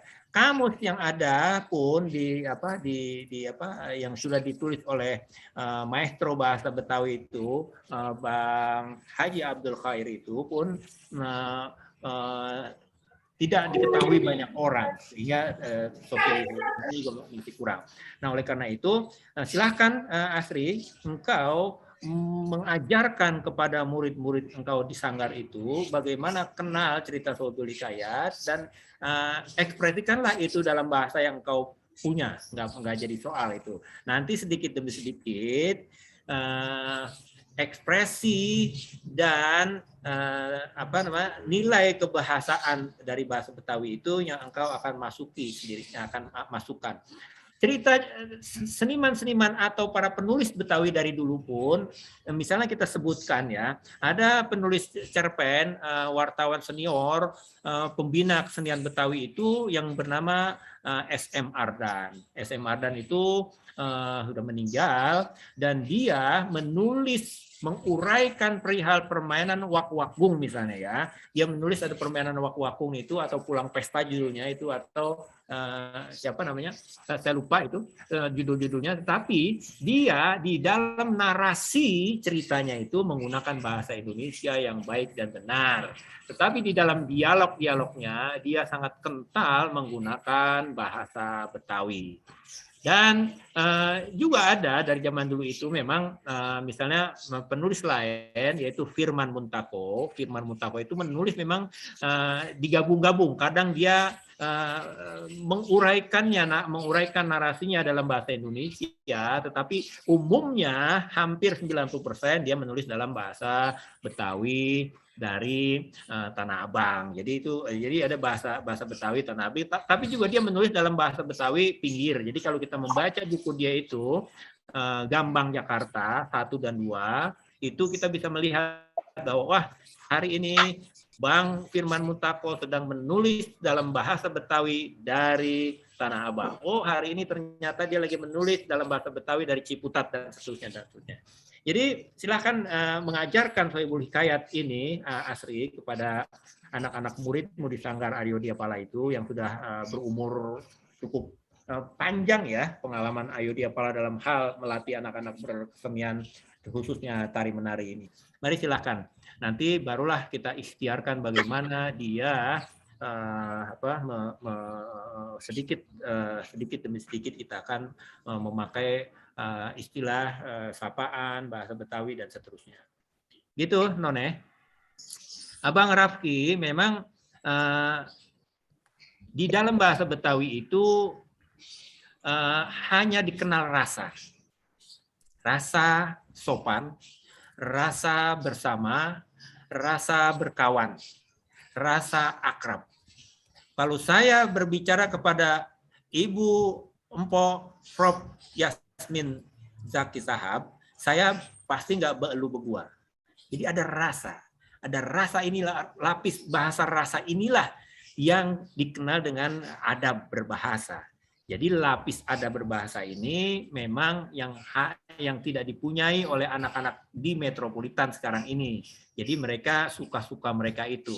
Nah, ya itu hak mereka ya untuk mengekspresikan itu di dalam cara mereka mencari penghidupan di tengah kota ini. Misalnya mereka dengan TikTok, dengan YouTube, dengan segala macam itu ya silakan, saya mendukung kerja-kerja kreatif anak-anak muda zaman sekarang. Tapi rasa itu ya, Rafki, Bang Raffi, itu memang kita mempunyai rasa. Saya berharap rasa kita inilah yang kita utamakan di tengah-tengah kehidupan sosial kita ini, sehingga jangan sampailah engkau menyinggung banyak orang karena kata-kata yang sebetulnya di niat kamu itu baik, tetapi kau sampaikan dengan cara-cara tidak sempurna seperti itu. Oleh karena itu memang kalau istilah Prof. Yasmin itu kan ada stereotip. Jangan kita memandang stereotip sesuatu dengan cara kita, padahal kita harus berada pada pihak dia.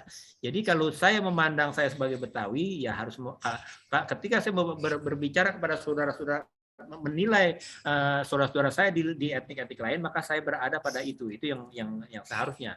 Jadi dalam istilah bahasa Betawi itu disebutkan bahasa nggak beli. Kenapa bahasa nggak beli? Kita begitu mudahnya mengucapkan sesuatu kebaikan dan juga begitu mudahnya kita keseleo dalam mengungkapkan sesuatu yang bisa menyakitkan seseorang.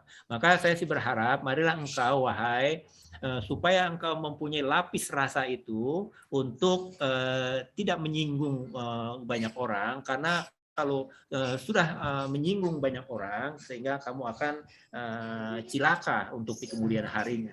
Jadi kira-kira begitu Raffi ya. Tetapi memang rata-rata saya menonton dari tahun 80-an itu sudah menonton sinetron-sinetron yang ada di televisi. Itu memang kekurangan dari para pesinetron, dari para penulis skenario sinetron itu rasanya menurut saya ya, mereka terlalu lemah di dalam hal riset-riset ya, di dalam hal riset-riset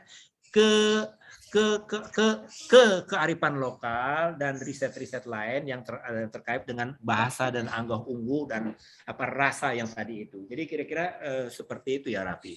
Maka saya berharap engkau dan kawan-kawan menyadari ini bahwa kita harus menghormati orang dengan apa yang kita ucapkan. Jadi kira-kira seperti itu. Begitu dari saya, barangkali akan ditambahkan oleh Bu Fajriah. Silakan Ibu Fajriah, ingin menambahkan? Iya Bang Yahya udah panjang kali lebar ya. Iya. Jadi apa ya sebenarnya tadi pertanyaannya Bu Sri, memang kebetulan dari Lembaga Kebudayaan Betawi juga sedang mensosialisasikan mengenai muatan lokal Betawi ya. Nah terkait kurikulum Merdeka Belajar ini banyak sekali sebenarnya konten-konten dari muatan lokal Betawi yang bisa diambil sebagai proyek. Nah Sahibul Hikayat ini kan cuma salah satu contoh dari seni sastra. Mungkin nanti kita bisa ambil dari seni tradisi kuliner, kemudian dari tradisi kriya atau kerajinan itu bisa masuk di situ. Sementara kalau tidak salah di SMK itu ada mata pelajaran seni budaya, salah satunya teater. Nah, kan Sahibul Hikayat ini sebenarnya kan bisa dikreasikan dengan teater modern ya, Cang Yahya ya, karena tadi sudah dikatakan yang tadinya hanya semalam suntuk, ya kan, yang kemudian dari pembukaan, kemudian perkenalan, pantun, kemudian memberikan nasihat, sudah dipotong-potong menjadi hanya bisa setengah jam atau bahkan 15 menit. Nah, itu kan bisa ditantang gitu kepada para siswa, mereka kan lebih kreatif ya anak-anak muda. Bagaimana sih menciptakan Sahibul Hikayat yang sesuai dengan teknik yang sudah diajarkan tapi dengan pakem dan gaya mereka masing-masing. Atau bahkan dengan cerita mereka. Jadi hanya diberitahu ini garis besarnya cerita Sahibul Hikayat, kemudian seperti lomba mendongeng kan, barangkali seperti itu dimasukkan dengan cara bercerita dan pemahaman mereka masing-masing terhadap isi cerita. Nah, kemudian tadi mengenai bahasa ya, memang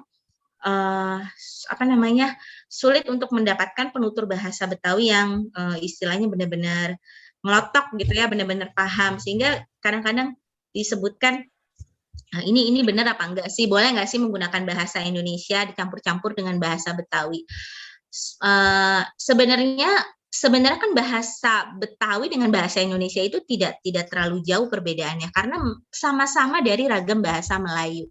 Nah, jadi mungkin saran saya sebenarnya gini ya, kita buat semacam uji publik gitu, uji publik dari beberapa sanggar. Misalnya tadi kan dari Sanggar Ayodhya Pala, oh inilah pemahaman kami terhadap Sahibul Hikayat yang mungkin dicampur-campur antara bahasa Indonesia, kemudian menggunakan ungkapan atau istilah atau pantun atau lain-lainnya dari bahasa Betawi. Nah, itu nanti akan kita bandingkan dari beberapa sanggar. Mohon maaf bunyi. Dibandingkan dari beberapa sanggar, nah kemudian akan melakukan uji publik mana yang kira-kira tampilan terbaik atau metode terbaik atau teknik terbaik yang kemudian bisa ditiru oleh sanggar-sanggar maupun komunitas lainnya. Ini nanti Dinas Kebudayaan bisa memikirkan strateginya ya, saya kira Mas Sakti. Nah, kemudian ini tadi Bu Rafki Rusdi ya. Memang soal yang viral-viral itu ya di media sosial itu kan kita tidak bisa hindarkan. Karena sifat orang atau sifat media itu kan sekarang ini kalau misalnya ingin viral itu kan melakukan sesuatu yang begitu menarik perhatian gitu kan, yang begitu menarik perhatian, dan kemudian apa yang disukai orang itu yang akan terus-menerus dilakukan. Mungkin ketika pertama kali melakukan video-video lucu itu dilihat viewersnya banyak. Nah, ketika viewersnya banyak, maka akan terjadilah pola yang berulang, dia bikin lagi. Itu sama seperti media.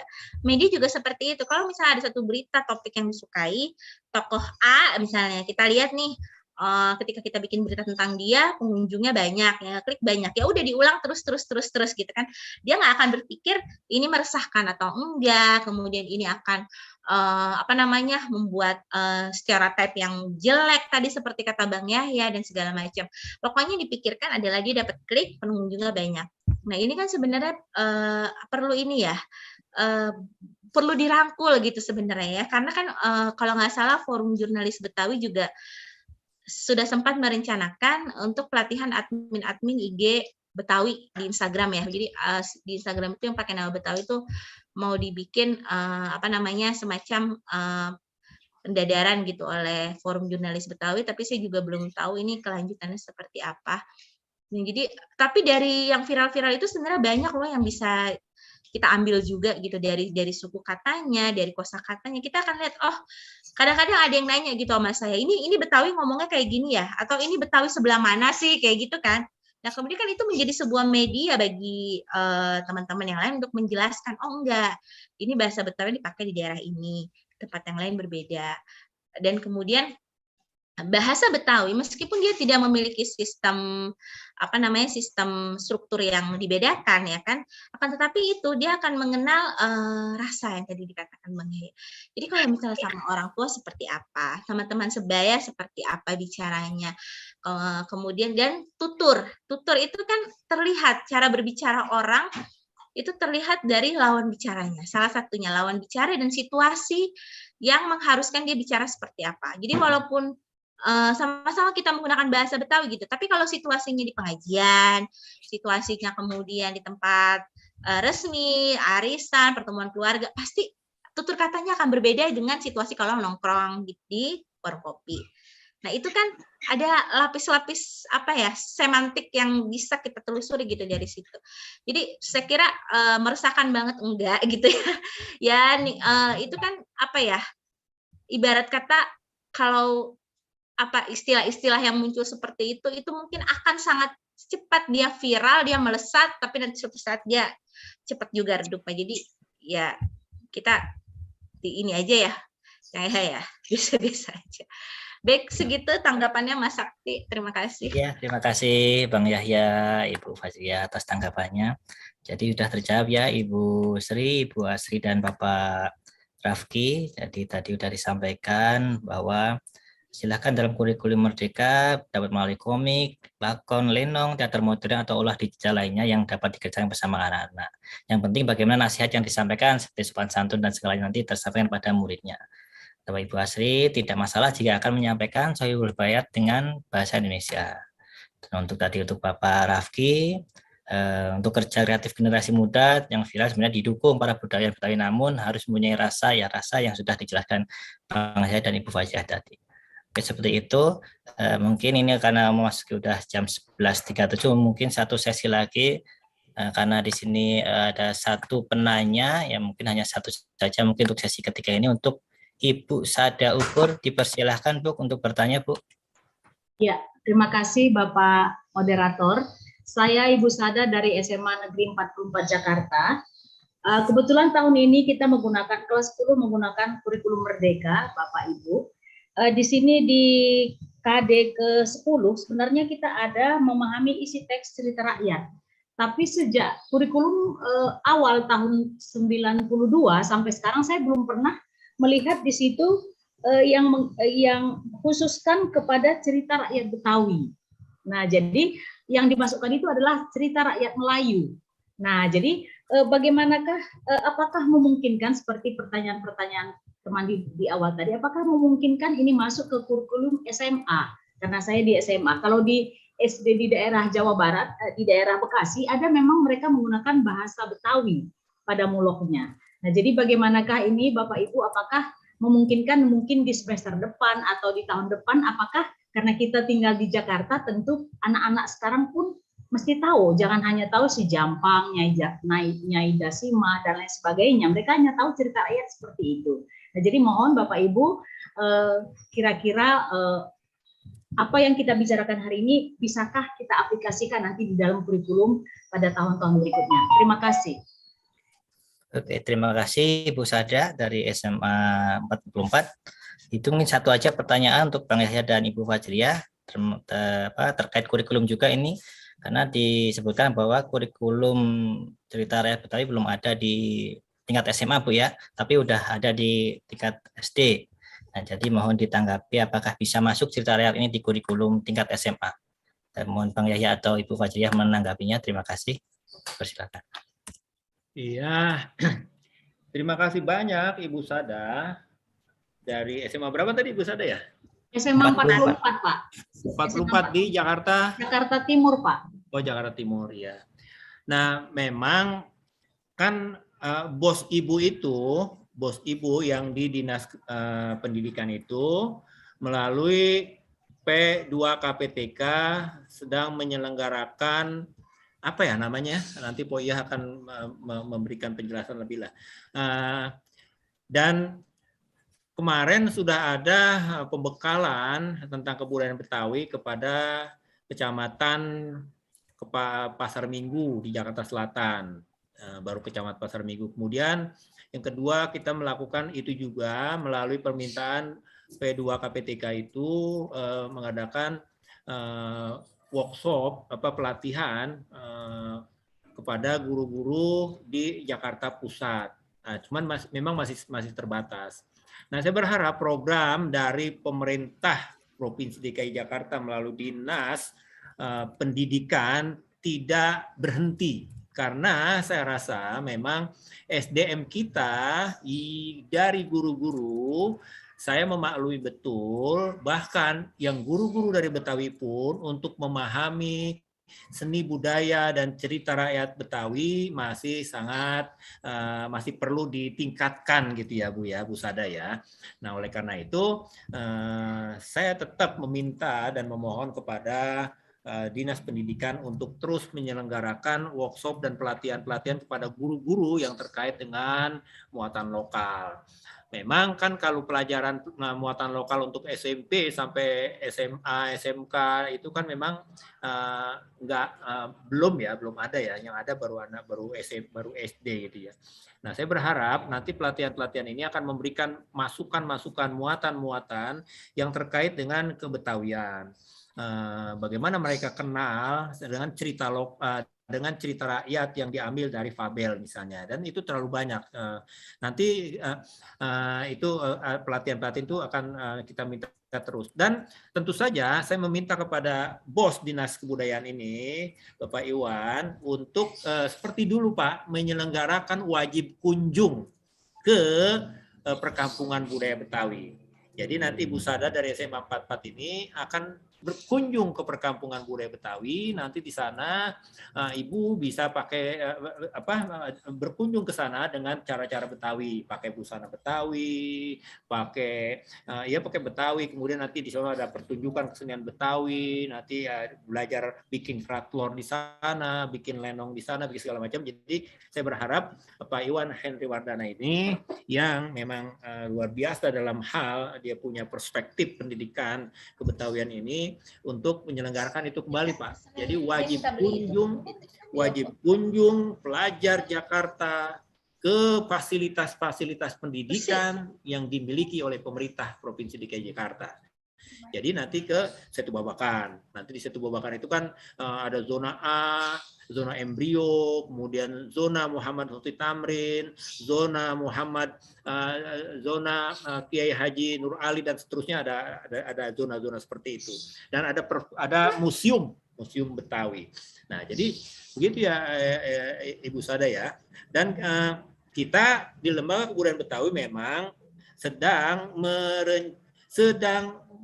berikhtiar menerbitkan, kalau Tuhan memberikan hidayah dan rezekinya kepada kami, maka buku itu akan terbit ya, buku pendamping. Buku pendamping ini penting karena kami menyadari betul, bahkan saya pun kalau ditanya oleh anak-anak sekolah gitu, anak-anak sekolah baik yang untuk laporan akhir, baik mahasiswa untuk bikin tesis, untuk bikin disertasi, kadang-kadang mereka bertanya, ini tiang guru ini apa fungsinya di dalam rumah Betawi, kira-kira begitu. Atau ini yang namanya apa ya? Yang namanya gigi balang itu apa sih sebetulnya di dalam tradisi masyarakat dan di dalam tradisi lisan masyarakat Betawi, yaitu tradisi ilmu pengetahuan tradisional itu apa maknanya. Jadi kadang-kadang saya juga masih itu. Atau sekali tempo anak-anak ada yang cukup mencengangkan juga, itu Betawi sebetulnya apa. Jadi mereka bertanya begitu, jadi bikin juga kita gelagapan. Oleh karena itu kita bersama tim di Lembaga Kebudayaan Betawi yang dipimpin oleh Bang Haji Beki Mardani sedang berikhtiar, mudah-mudahan sebelum tahun ajaran depan ini buku itu akan bisa terbit, dan kita berharap ibu-ibu guru dari semua jenjang akan memiliki buku itu atau paling tidak ada di perpustakaan, sehingga ketika ibu membutuhkan informasi tentang Kebetawian, tentang cerita misalnya singa yang jahat atau cerita tentang si kancil yang cerdik, itu bisa kita dapatkan dari cerita-cerita itu. Atau kita akan bikin satu buku baru yang khusus memang menerbitkan cerita-cerita folklore dari masyarakat Betawi itu. Nah, jadi saya kira begitu Ibu Sada ya. Jadi Ibu jangan khawatir, mari tetap berkomunikasi dengan kita di Lembaga Kebudayaan Betawi, dengan Dinas Kebudayaan dan dengan perpustakaan. Perpustakaan itu sekarang hebat ya. Apalagi di Taman Ismail Marzuki itu, kalau kita lihat misalnya nanti di sana ada PDS HB Yasin. Kita bisa masuk ke situ, kita seperti terperangah, kita akan masuk kemana nih, gedung itu cakepnya luar biasa gitu ya. Dan jadi saya kira begitu ya Ibu Sada, mohon maaf kiranya saya tetap kapanpun Ibu Sada misalnya memerlukan informasi dari saya, silahkan saja Ibu menghubungi saya. Nanti ada di Lembaga Kebudayaan Betawi di Gedung Nyaging Serang, silahkan Ibu ke sana, atau berkunjung ke Perkampungan Budaya Betawi. Insya Allah nanti bisa ketemu saya kalau Ibu misalnya kesananya pada hari Rebo gitu misalnya ya. Jadi gitu kira-kira Ibu Sada dan saudara-saudaraku semuanya yang ada di sini. Semoga engkau semuanya sehat afiat, tidak kurang suatu apa. Demikian, Bang Sakti. Terima kasih, Pak. Terima kasih, Bang Yahya. Ibu Fajriyah mungkin akan menambahkan. Iya, ini memang kegelisahan kita ya Bu Sada ya, gitu. Itu saya juga tadi sempat ngomong pada saat presentasi bahwa kita udah nggak punya nih buku cerita rakyat Betawi gitu. Dan karena saya bilang yang dulu ada hanyalah cerita rakyat Betawi volume 1-2 Rahmat Ali yang menulis, diterbitkan oleh Grasindo. Jadi sekarang sulit. Jadi kalau misalnya kita mau mengajarkan bahasa dan sastra Betawi, kita bingung Bu, dari mana nih saya harus mulai gitu kan, karena materinya tidak ada. Memang tadi sudah disampaikan oleh Bang Yahya, LKB sedang menyiapkan buku referensi, akan tetapi buku ini memang masih panjang ya perjalanannya. Mudah-mudahan tahun depan tidak ada aral melintang. Nah, di dalam buku ini poin sastra itu dibahas mengenai sejarah, perkembangan, definisi, dan lain-lain. Akan tetapi, jika memang ingin mengetahui mengenai folklore atau sastra, itu masih PR kita lagi. Nah, tadi kemarin memang saya udah nyelek-nyelek Bang Yahya, ayo Bang Yahya kita tulis lagi deh cerita rakyat Betawi, kesian nih gitu. Kalau misalnya anak generasi kita ya, anak-anak yang masih muda di tingkat sekolah udah nggak tahu cerita rakyat Betawi itu apa gitu kan. Kalau ditanya apa cerita rakyat dari Betawi masih harus bengong, nggak tahu jawab apa gitu, karena yang mereka tonton dan mereka lihat sehari-hari ya hanya YouTube gitu kan, atau TikTok. Barangkali ini akan jadi persoalan. Nah, di perpustakaan koleksinya saya juga belum lihat lagi ya, tapi saya kira koleksi-koleksi terbaru itu hampir nggak ada gitu mengenai sastra. Yang ada hanyalah ya koleksi-koleksi lama. Jadi Tapi itu bisa untuk menjadi ini Bu, untuk menjadi bagian untuk mengajarkan mengenai sastra. Jadi bisa dicari-cari di koleksi perpustakaan yang baru di PD Sabe Yassin maupun perpustakaan yang ada di 5 kota madya di Jakarta. Itu kan kita sudah lengkap ya perpustakaannya di 5 kota madya. Terus kalau bisa ini karena Ibu ngajar di SMA ya tantangannya, jangan cuma hanya memahami isi cerita atau cerita yang sudah ada. Kalau bisa anak-anaknya nih saya usul ditantang untuk menuliskan cerita rakyat yang ada di daerah dia. Jadi itu kan akan menambah wawasan dan pengetahuan kita mengenai kota kita sendiri. Jadi anak tuh diajak untuk melihat, kenapa sih jalan ini namanya Penganten Ali. Itu saya kalau lewat Jakarta Timur tuh saya kalau lewat jalan itu tuh ketawa gitu. Kok ada jalan namanya Penganten Ali gitu kan. Ceritanya seperti apa gitu, belum lagi ada bangunan tua ya, bangunan cukup tua gitu, itu kan akan membuat kita penasaran. Kalau saya kebetulan karena tinggal di Kebagusan, saya tiap hari agak ke dalam gang gitu lah, ada sebuah makam kan, saya tanya orang-orang ini makam siapa gitu, makam Ibu Bagus yang menjadi asal usul nama Kebagusan. Apa iya gitu kan pikir saya gitu, kemudian saya cari-cari referensi. Yang lucunya kalau saya tanya orang situ, itu orang situ nggak ada yang tahu. Jadi begitu Bang Yahya. Jadi kan di makam itu kan di belakang itu masih ada perkampungan kan, ada klinik, ada rumah warga. Mereka cuma tahu oh iya itu makam Ibu Bagus yang katanya jadi asal usul nama Kebagusan. Tapi siapa dia, dari mana, benar nggak orang Banten dan segala macam, itu nggak ada yang tahu loh kisahnya. Sampai saya harus nyari-nyari yang pernah ditulis itu sama Pak siapa tuh yang wartawan Republika itu Alwi Shahab. Sampai akhirnya baca cerita salah satu artikel di Pak Alwi Shahab. Dan akhirnya itulah yang kita percayai sebagai cerita rakyat gitu. Karena memang sumber-sumber yang begitu minim. Nah barangkali jangan sampai terjadi seperti itu ya gitu. Ketika kita lihat bangunan, kita nggak tahu gitu, warga nggak tahu ini asal usulnya dari mana, ceritanya seperti apa. Pokoknya udah ada di situ aja dari dulu, tapi nggak tahu story-nya. Nah ini kan berat ya tugas kita. Segitu aja tanggapannya. Terima kasih. Terima kasih Bu Terima Badriah. kasih Ibu Badriah. Ya, Ibu Sada udah jelas ya dijelaskan oleh Bang Yahya sama Ibu Fadriah, itu udah melakukan berbagai hal melalui pelatihan guru-guru dari Dinas Pendidikan, terus melakukan wajib kunjung kebudayaan Betawi. Di LKB sendiri sudah sedang berusaha menerbitkan buku pendamping tentang budaya Betawi ya Bang Yahya ya. Ya. Oke, demikian sesi tanya jawab pada webinar kali ini. Jadi untuk menginjak acara selanjutnya mungkin akan saya rangkum bahasan-bahasan yang udah kita lakukan dari awal sampai akhir ini. Belum itu Bang Sakti. Ya Bang Yahya, gimana Bang ya? Saya janji kepada peserta yang mendapatkan buku ini, silakan engkau ini aja. Betul. Pak Sakti yang pilih. Oh, Pak berapa? Sakti yang milih. Ya, ada berapa Bang Yahya? 7. Nah itu udah ini ada 6 Bang, ada 7, jadi pas ini semuanya bisa dapat Bang. Iya 7. Ya kalau 7. Jadi mereka ambil kalau mau langsung ke Lembaga Kebudayaan Betawi Bang Sakdi, silahkan suruh ke Lembaga Kebudayaan Betawi ngambil buku ini atau melalui Bang Sakti kirim alamat, nanti saya kirim. Siap, nanti kami komunikasikan dengan panitia dari Dinas Kebudayaan Provinsi DKI untuk pengambilan buku tersebut, Bang. Ya, atau kalau ke dinas saja mereka ambil ini, nanti saya drop ke dinas. Siap. Ya, baik, Bang. Terima kasih, Bapak. Terima kasih pada Ibu Bapak penanya tadi, nanti dapat bingkisan yang sangat menarik dari Bang Yahya.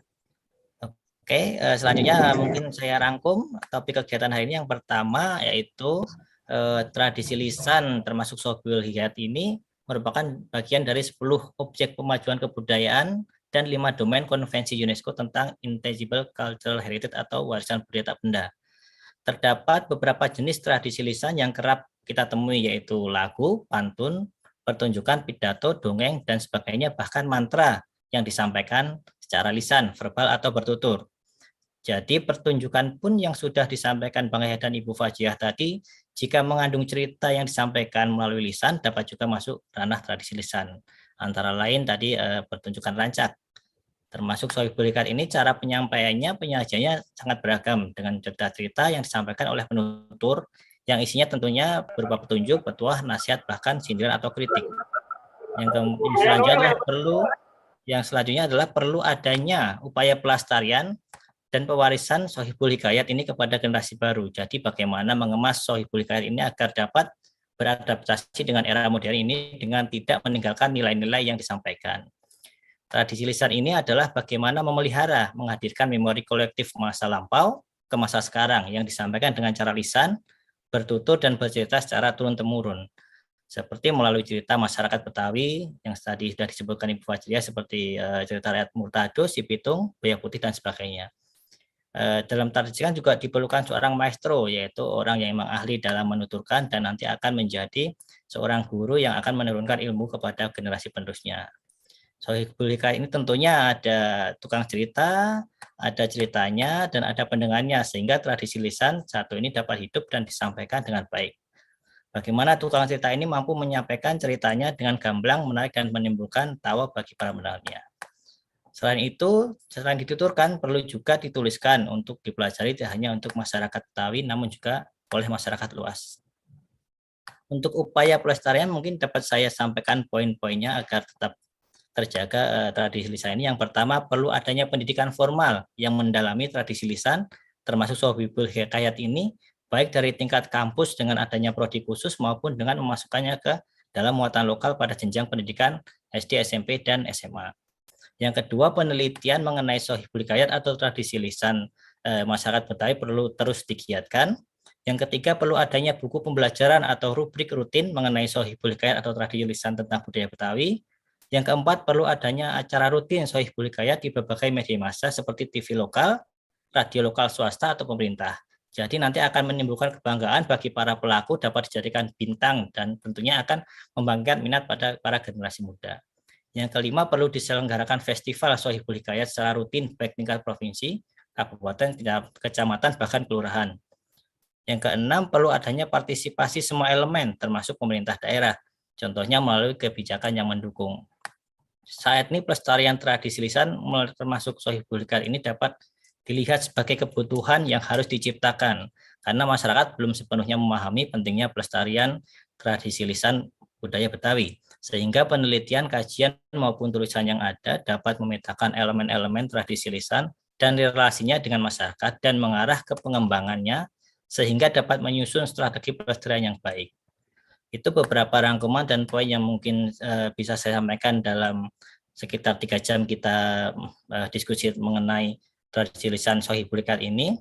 Demikian dari saya selaku moderator, kurang lebihnya mohon maaf. Burung dara, burung cendrawasih. Cari dulu di Papua. Cukup sekian, terima kasih. Sohibul Hikayat bermanfaat untuk semua. Wassalamualaikum warahmatullahi wabarakatuh. Terima kasih waktu dan tempat. Saya kembalikan. Waalaikumsalam warahmatullahi wabarakatuh. Pak Wibi, kami kembalikan. Baik, terima kasih dan apresiasi yang sebesar-besarnya kepada kedua narasumber kita, yaitu Pak Yahya Andi Saputra dan Ibu Fajriah Nurdiarsih, serta moderator kita Pak Syakti Adima Putra. Saya izin menyampaikan kembali kepada Bapak Ibu peserta webinar yang belum mengisi daftar hadir, dipersilakan untuk mengisi di form yang sudah ada di kolom chat.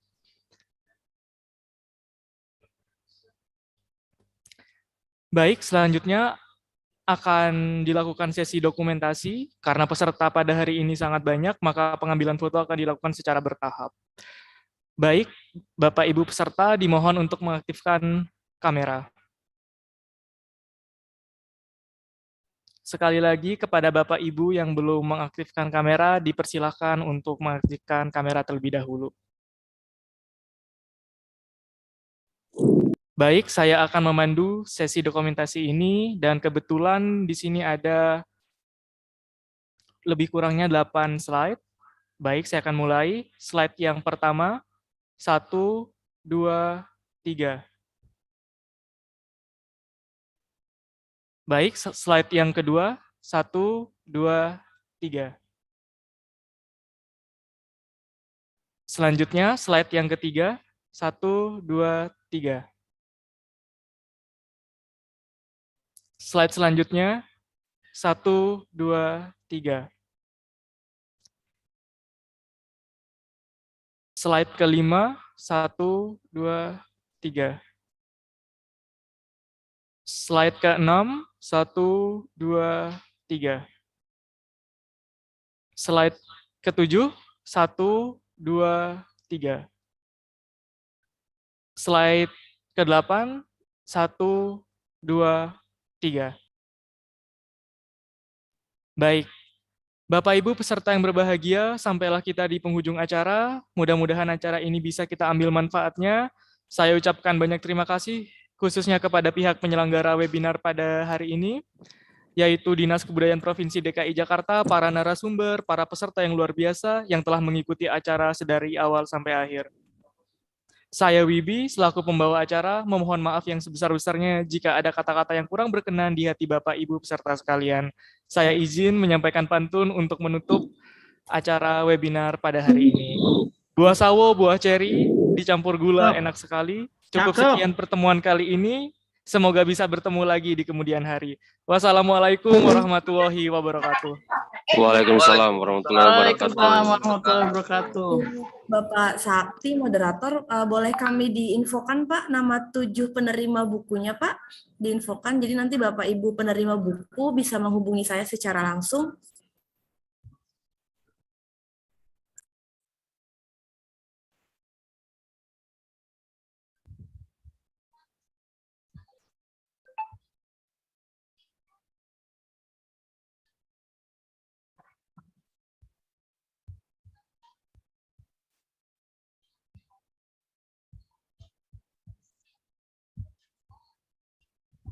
Halo Pak Sakti. Masih ada. Yang menerima buku itu 1 Pak Edi. Oasis. Pak Edi ya. Pak Edi, Raden Bimo, Bapak Wasis, Ibu Profesor Terima kasih. Jasmin, Ibu Sri Presti, Mbak Asti Ayodiapala, Asri Ayodiapala, Bang Rafki, dan Ibu Guru Sada dari 44. Kalau bisa ditambah dari Yuinsa, Pak. Amin Tohari, Bapak. Ampunten. Dari mana? Dari mana, Pak? Dari Universitas Islam Negeri Sunan Ampel, Surabaya. Ya, ya, boleh. Allah ya barik. Sri apa? Hah? Dari Universitas Islam Negeri Sunan Ampel, Surabaya. Iya. Tulis saja, Ya. Pak, tulis. Tulis namanya. Nanti saya infokan di chat aja, Pak. Ya. Di grup. Terima kasih. Baik Bapak Ibu yang menerima hadiah buku dari Pak Yahya, mohon untuk kontak saya secara pribadi melalui WhatsApp ya Pak. Bapak Ibu yang sudah gabung di grup peserta webinar mohon tetap berada di sana karena nanti link sertifikat akan kami bagikan via grup. Terima kasih. Wassalamualaikum warahmatullahi wabarakatuh. Waalaikumsalam warahmatullahi wabarakatuh.